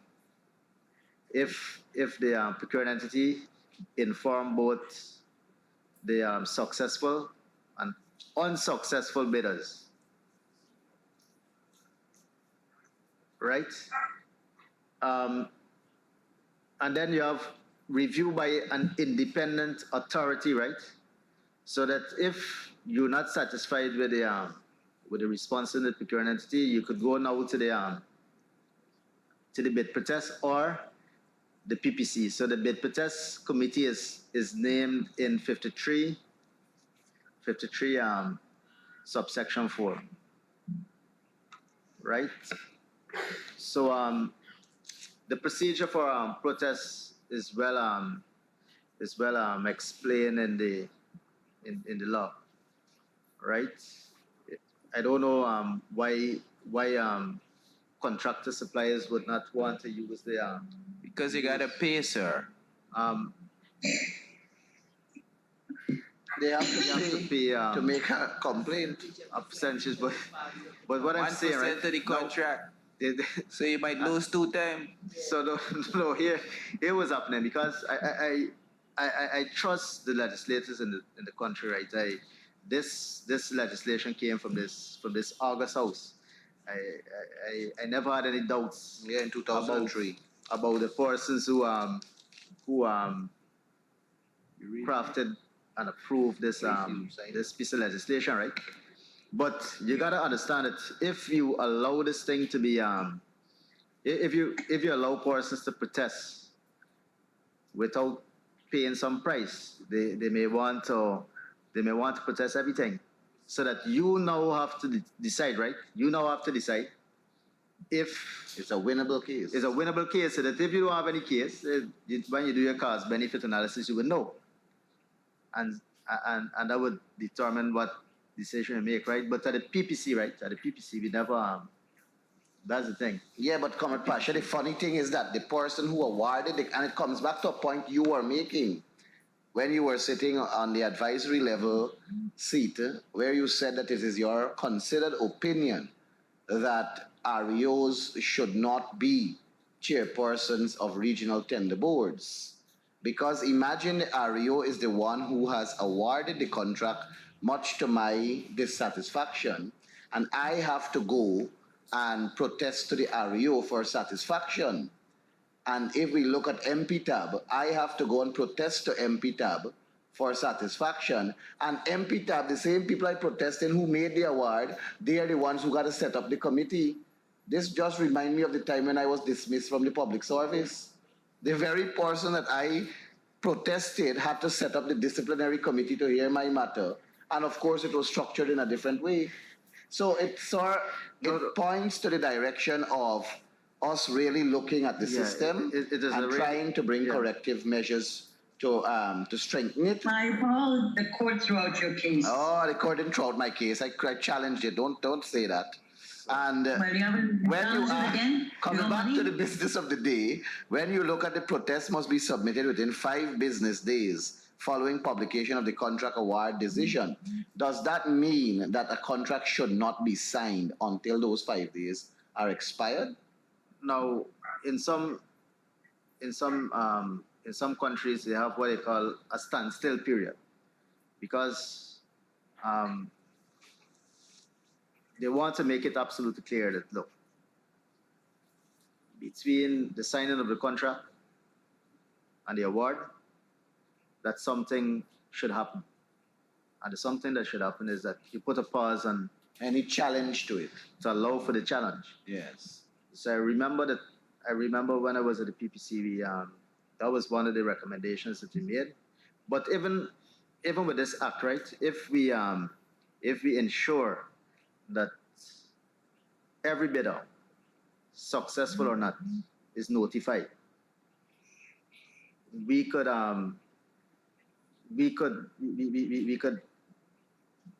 actually have a standstill period with it without it even being mentioned in the law, right? So what a reasonable person would do, I'm saying a reasonable person would do, is to notify everybody and ensure that 5 days after the notification, nothing is signed.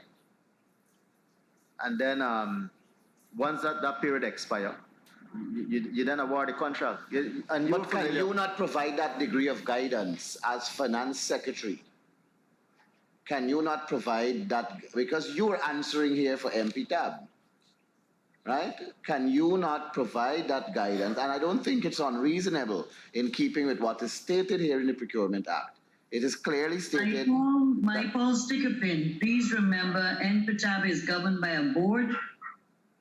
The NPTAB is a body, but it has a board that manages it. No, I'm guided. That's why I said guidance or recommendation. Let me use the better word, a recommendation that noticing that the protest must be submitted within 5 business days following publication of the contract award decision, then one would, or perhaps the CEO of MPTAB can consider that recommendation to notify all regional procurement and tender administration boards, all ministerial procurement and tender administration boards, and if there exists district procurement and tender administration boards, for them to publish the contract award decision and await that notify the bidders and await the 5-day period. So it allows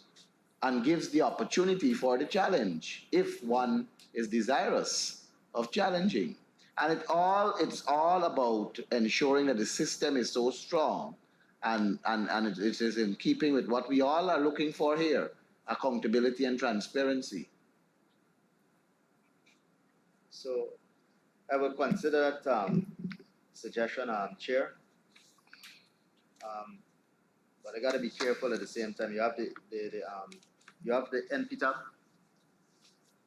board, and then you have the PPC, which should really be doing that. So I don't want to usurp the powers of any established body, but no, but the CEO is part of this conversation, and that's why I brought him here, so that you could hear the views from all the members, right? So I will continue the conversation with the CEO, but I can't promise that I would be able to get NPTAB or get the CEO to implement that recommendation without the blessings of his board. But Comrade Pasha, it's law. It's not a matter of us implementing or trying to put something that is not in place. The law says that the protest must be submitted within 5 business days following publication of the contract award decision. Now we can perhaps put an interpretation to that.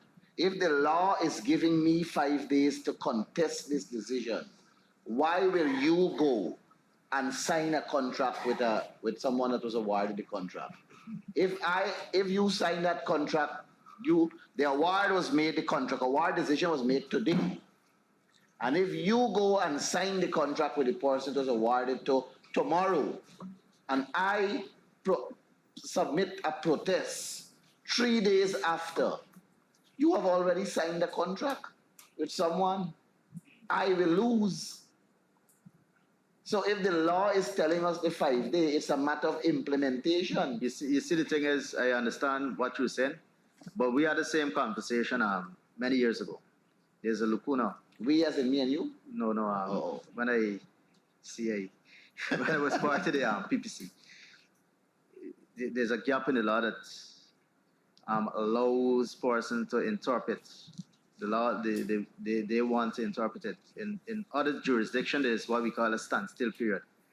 So the standstill period is basically the period between contract award and contract signing. So there could be no confusion about how we should treat the 5 days. In our case now, you say 5 days, but that don't mean that you should not sign a contract. That's the trick in the whole thing. So I'm saying that a reasonable person without the standstill period being expressly stated in the law would do something like that.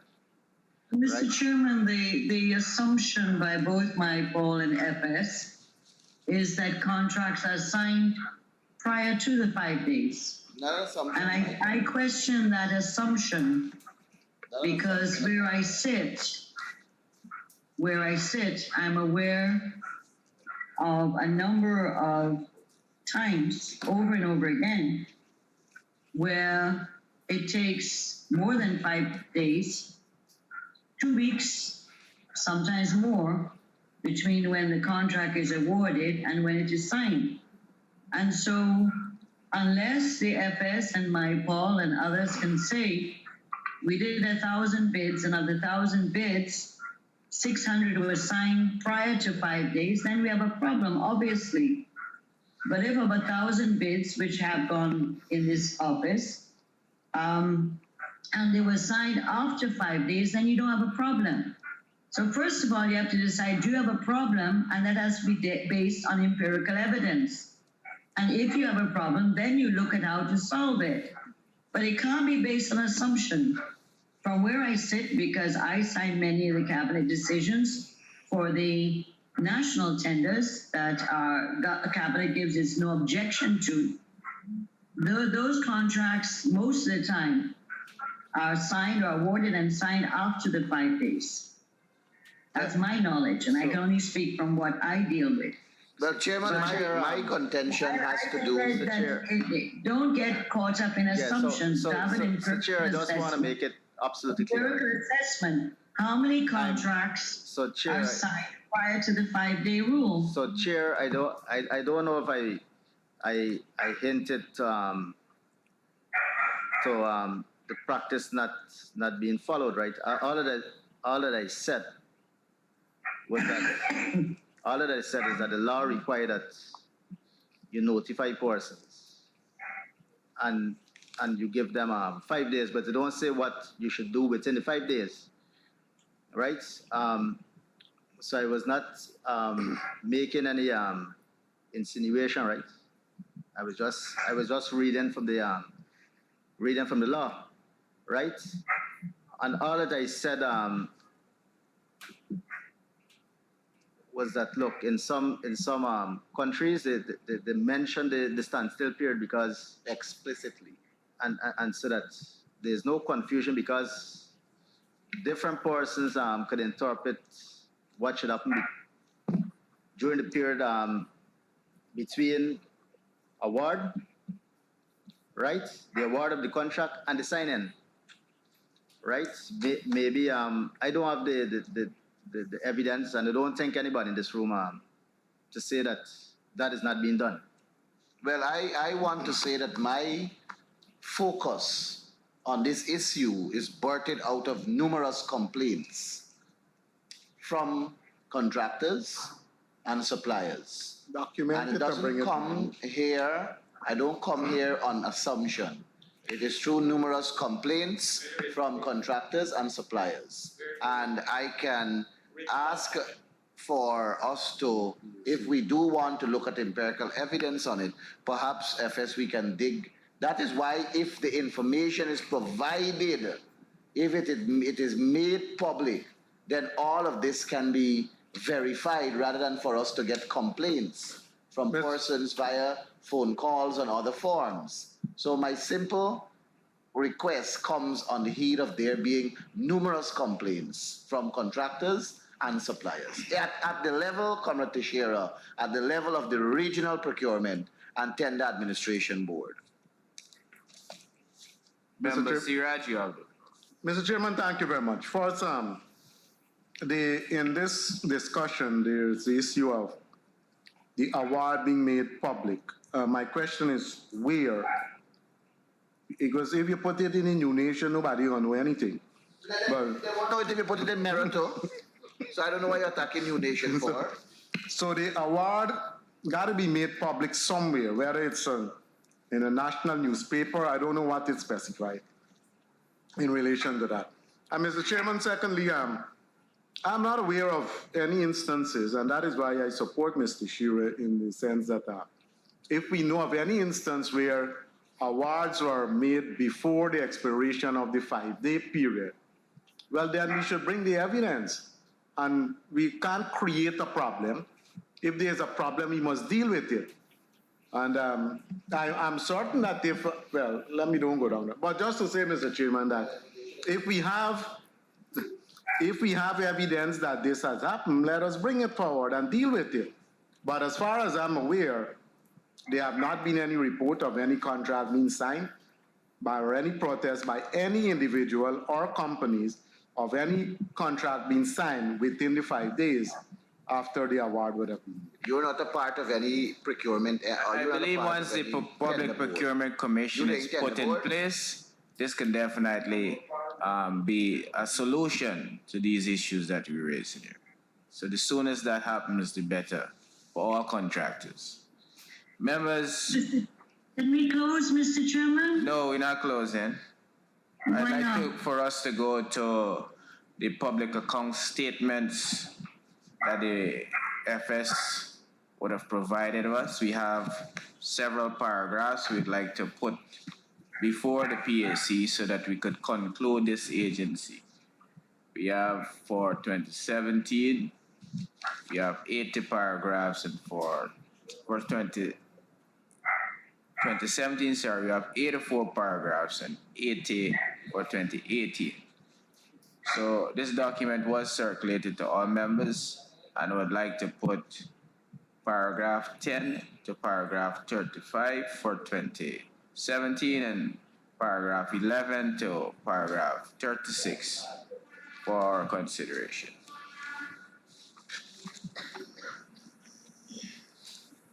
Yes, Mr. Chairman, as you're going in that direction, paragraph 15 regarding the gold board on 2017, page 7. Where are you, Madam Teixeira?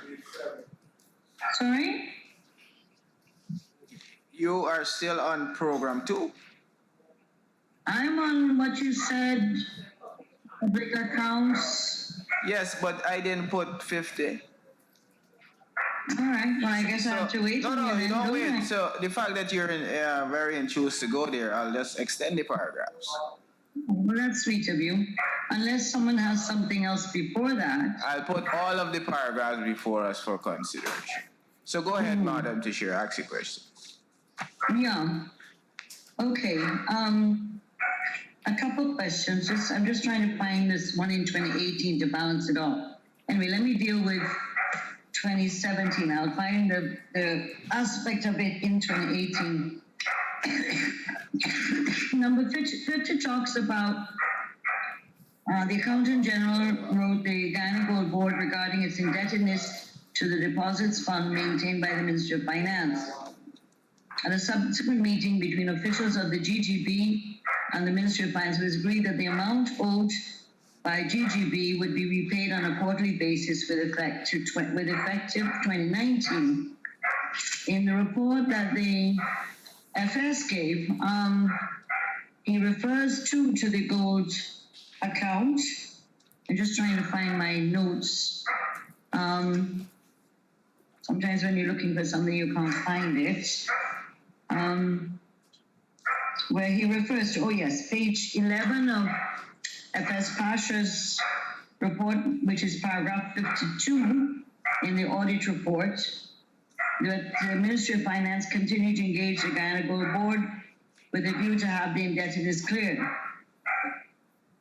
It goes on, in a meeting between officials of the GGB and the Ministry of Finance, it was agreed that the amount owing by GGB would be repaid on a quarterly basis with effective in 2019.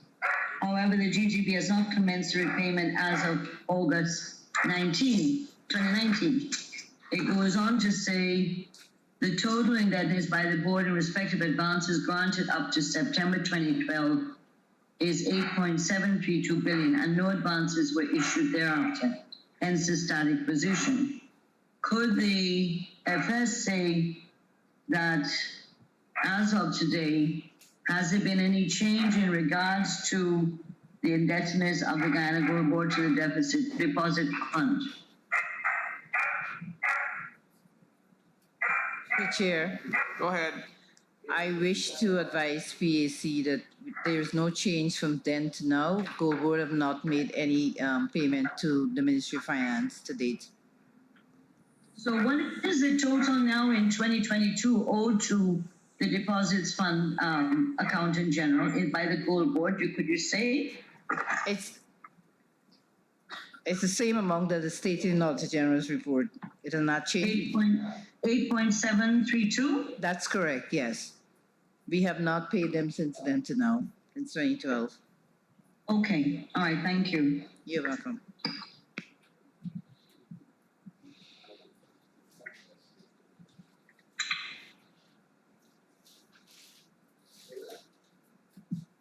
Do you have a follow-up, Madam Tashir? No, I'm looking for a follow-up, and I'm looking for another area to speak on. Just Okay, take I your had time. hoped when they're finished, because in fact, this aspect of the report are very big issues that have to be addressed, and probably should have been dealt with first before we dealt with some of the other issues.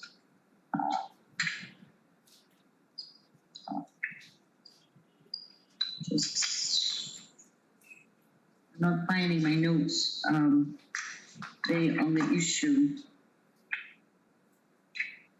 So someone else can go ahead for me while I'm looking for my notes. Sorry.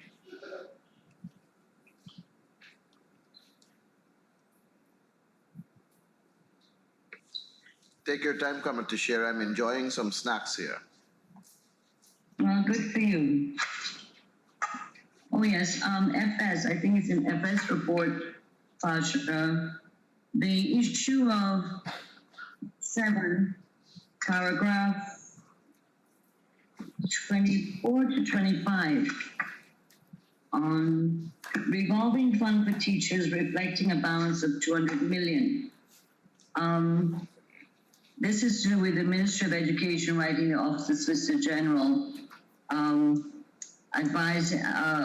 which advised on 30th October 2021, advising the MOU is not legally enforceable, and that the Ministry and the Union do not have legal and regulatory framework or administrative capacity to administer such a fund, which is more than 200 million. The Solicitor General opined that the fund will either have to be administered by a financial institution, a credit union, or through a creation of a trust. They were advised to seek the services of a financial union or the public service credit union, and that the better choice would be an MOU with the public service credit union. Could you say which one was chosen? What happened after the Solicitor General made this proposal or suggestion of how to deal with the legal aspects, where the MOU between the union and the ministry could not be enforced? That is the GTU and the ministry. What happened after that? The Solicitor General made a proposal of how it could be dealt with legally, and what action was taken after that? Or where's the 200 million now? Is it in a financial institution? Is it with the public service credit union? Where is it?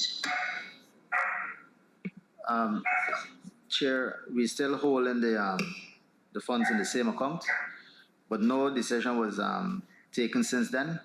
The Director of Budget, who is with us virtually, and who's familiar with this particular issue, could confirm whether this is so. But based on my knowledge, we did not move since we received this opinion, and the funds are still in the account. It is something that it is one of the inactive accounts which we're paying close attention to. So, Director of Budget, if you're hearing us, you could provide further clarity. Go ahead, Ms. Sonia. Mr. Chair, sorry, FS, could you repeat the question? So the question is this. The Solicitor General provided advice on how we should treat the revolving fund that was set up to assist teachers. And so the ministry, is guided by that advice. I told the PSC that we did not do anything since we received the advice. In terms of selecting a credit union to manage the funds. Or a financial institution. Or a financial institution. So this is something that we'll have to seek policy guidance on from the minister. That's the position, right, DOB? Correct. That is correct, FS, through the chair. Perfect, thanks.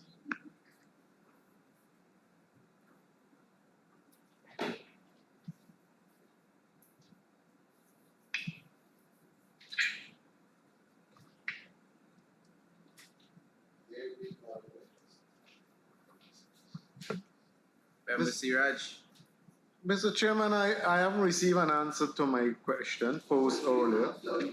I was asking, where is it made public that if a bidder is seeking to no, but I'm awaiting a response if there is. But there must be somewhere where the information is placed. FS?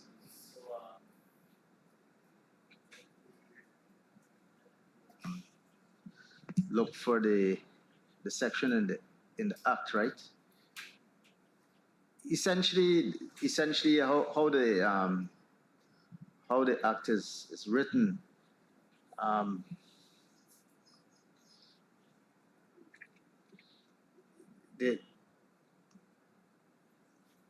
You could put it in a newspaper. You could put it in a newspaper or a website, or on the website, and because of the cost of putting information in the newspaper, maybe the best place to put it is on the website, and that's why I suggested that going forward, that we may want to get the agencies to submit the information. In the we then upload it on MPTAB website. The agency could also upload the information so that it's there for everybody to have access to, right? So that in my humble estimation, I would publish this information on the website. And part of it, sir, has to be that you provide it to the elected officials too, because they go out into community outreaches, they interact, they receive complaints, so they'll be guided by those documents. Mr. Chairman, we have a 5-day period. There must be something somewhere that states where the award is published so that a bidder has 5 days from the time a notification is placed somewhere in the public domain. So there must be something somewhere that points to that, whether it's at NPTAB level or I'm not going to RDC level or whatever, but at least at NPTAB, when an award is made, it must be placed somewhere to give bidders an opportunity to look at it, and if they want to register protest, that 5 days start, the clock start ticking then, when it is placed somewhere. Where is that somewhere? So, if I may, Chair, publication of awards, right, is that is captured in Section 11, right? There's publication of notice, but at minimum, what you should do, Chair, is that when you finish the evaluation and select the best bidder, you're supposed to notify both successful and unsuccessful bidders, and so that they know, at least those persons who they're aware, and they're the ones who would want to lodge a protest, right? Yeah. So that's how we interpret it, Chair. Mr. Chairman, a follow-up. If the bidders are notified, you have 10 bidders, 1-1, 9 will be notified that they have failed. But nobody will know who the one is unless they have networking. Unless the 9 are told who the successful bidder is. And my experience is that you're told you have not been successful, full stop. But if I'm a bidder, I might not protest against Dr. Mahadev, but I might protest against. So how is it that a bidder will know who this contract was awarded to? Because obviously I will not go and contest if somebody who came in below me has won the award. But I might be tempted to protest if someone came in $50 million higher than me, and then I will go. But if I don't have that information, then I can't. I might just assume it's somebody coming in lower than me. So when the bidder is notified, is he notified that not only have you been unsuccessful, but is the bidder told who the successful party is? Answer that, you know the answer to that. They Tell me the answer to that. It isn't done. They are whatever At minimum questions for this hour. Maybe it should be done. At minimum, right, Chair? At minimum. Don't use your weapon, Your Honorable Member. At minimum, right, Chair? At minimum, when you're notifying the unsuccessful bidder, you would say to the unsuccessful bidder, right? This is why you were not given the contract. Your GRA was not submitted. Your NIS expired, and then they would know if that information is correct, to know whether it is sensible, right, to lodge a protest. The thing is, though, Chair, right, is that while the law is clear that you should publish the information, where do you publish the information? Except where you're doing an open tender, where the law say that, look, you should publish this thing in a newspaper of wide circulation. They don't say where you should publish they don't say where you should publish the award. So Maybe these are issues that we should raise with the NPTAB board, questions that are coming from the PAC. Maybe the CEO who is here in the meeting is taking notes, and he can raise these matters, that these were matters raised at the Public Accounts Committee for the board to look at and to come up with ideas and maybe go to the minister or whatever if it requires legislative amendments. We can't answer some of these questions here. We can only know what the law says and what. That is why when the website was set up and the amendment was made to the law to call for website or newspaper, it was an amendment we brought to try to improve transparency. And that is why the populating of the website is a critical component of that. What was not done in the early years was how to get the regional ones on. So it focused a lot on the national contracts, which were plenty, and ministerial contracts, particularly in areas like local government, regional development, that had a lot of contracts from the sectoral level being done in different regions. What we've not captured on the website is what we began 2 hours ago saying, and that was how to get the smaller contracts, including those that are issued at the ministerial tender board, the regions, the municipalities, the NDCs, to also be populated on the NPTAB website.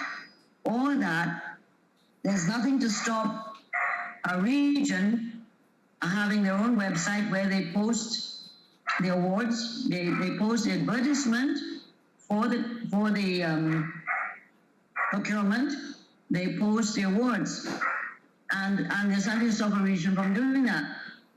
Also ministries. So the ministries have websites, they can also post on it. These are issues that I think NPTAB needs to look at and come up with solutions, because the law doesn't appear to need to be changed.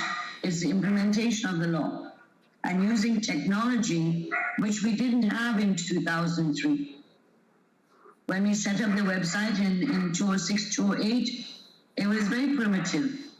Technology's gone a far way in the 17 years that have gone by. And so we can do things now we couldn't have done then. So instead of berating the issue, let's ask the NPTAB, and certainly the issue of us being able to use technology to reach people where there are no WhatsApp or whatever their radios. Radios can be used to tell people who got the award.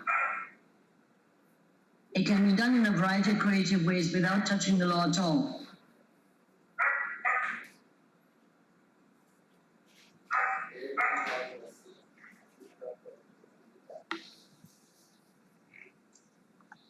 Do we have any additional questions, members? No, sir. You speak on behalf of the committee? There being no additional questions, FS and team, I want to thank you for making an appearance. And I trust that some of the recommendations that we put serious consideration would be given. And more so, we expect you to supply the committee with the findings of your investigation soonest. So with that said, I want to thank you once again, and do have a successful rest of the night. And I trust that you would resume your seat as one of you and the AG. Let me thank you, Chair and PAC members. Mr. Chairman?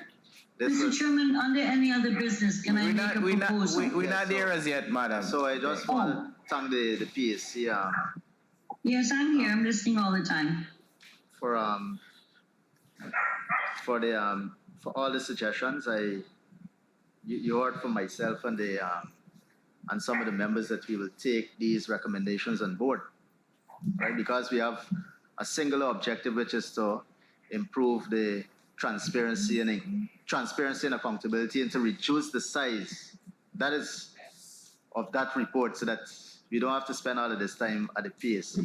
We can spend our energy and time on executing the programs. Correct. So thank you so much, and let me thank my team for staying with me from 11:30. I hope they had something to eat. So thank you, team.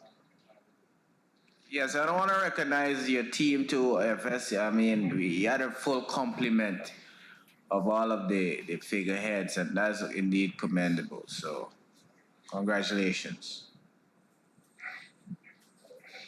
You are free to leave while the staff, free to leave. We would need your FS to remain and the accountant general.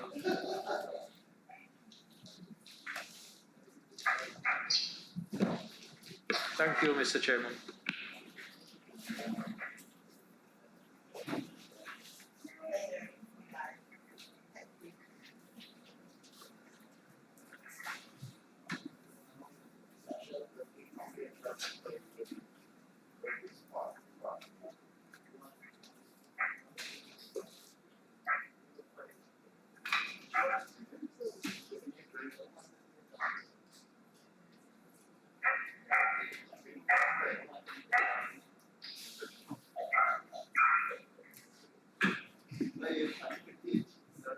So, before I give Madam Tashir the floor, for the next meeting of the Public Accounts Committee members, we'll be looking at the Ministry of Health, and I believe that is the loan agency we will be looking at because they have a number of paragraphs for us to consider.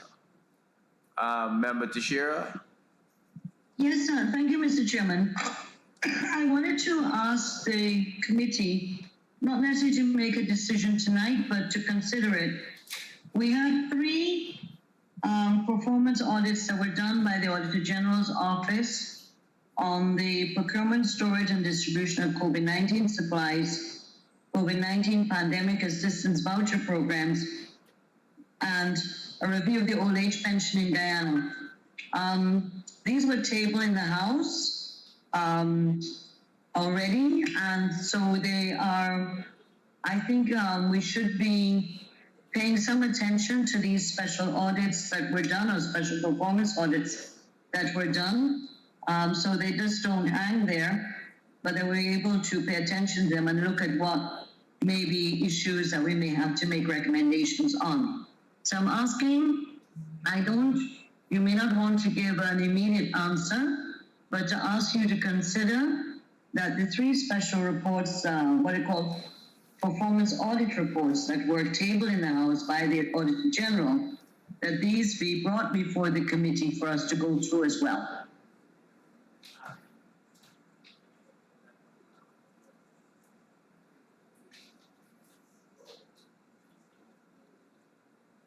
So I hear you on that, Madam Tashir, but one of the things I want to remind you and the rest of the committee concerning those same performance reports, we were provided some assistance from CAF, of which they had expressed the view that they could look at the reports as well and give us some considered questions that we can pose after they would have reviewed those different reports. And they haven't responded as yet, but they are in possession of the documentation. These three reports? Pardon? These three reports? Yes, all three of the reports. And how long have they had them? We can confirm on the date. We're not in possession of the actual time when it was sent to them, but the clerk can provide you with that tomorrow. Matter of fact, the entire committee, and I'll ask her to write CAF and ask CAF where are they with the perusal of those reports and how soon they can provide us with that information before we proceed. But we want to finalize the 2017 and 2018 agencies before we actually give those three reports the attention that is required. And we are almost complete we are almost to the completion part of 2017 and 2018, be it that we are going to be looking at the final agency, which is the Ministry of Health. And that agency has a number of paragraphs. That's why that is the loan agency we'll be looking at. But did we agree today that we go back to Region 8? No. That when we looked at the supplemental things on Region 8, we felt that we had to go back, that to further queries for the P, and my notes say Region 8, to the REO has to respond to further queries by the PAC to the overpayments. That we weren't satisfied, remember, with the supplemental response we got. Neither the accountant general did either. And so we have to go back and look at Region 8. Which paragraph for Region 8? Remember the REO sent in supplemental answers to the questions we had on overpayments. He created a table as a response. We dealt with it at 10 o'clock this morning, Yeah, but 10:30. what we agreed upon is to write the REO and I ask. need notes of what we agreed upon, so let's hear what you agreed upon. Yes, what we had agreed upon concerning those particular paragraph is that we were going to write the REO and ask him to provide, based on, and this was guided by Mr. Mohadio's question concerning the very first comment in the schedule, for him to give a more detailed response to what he would have provided in his responses.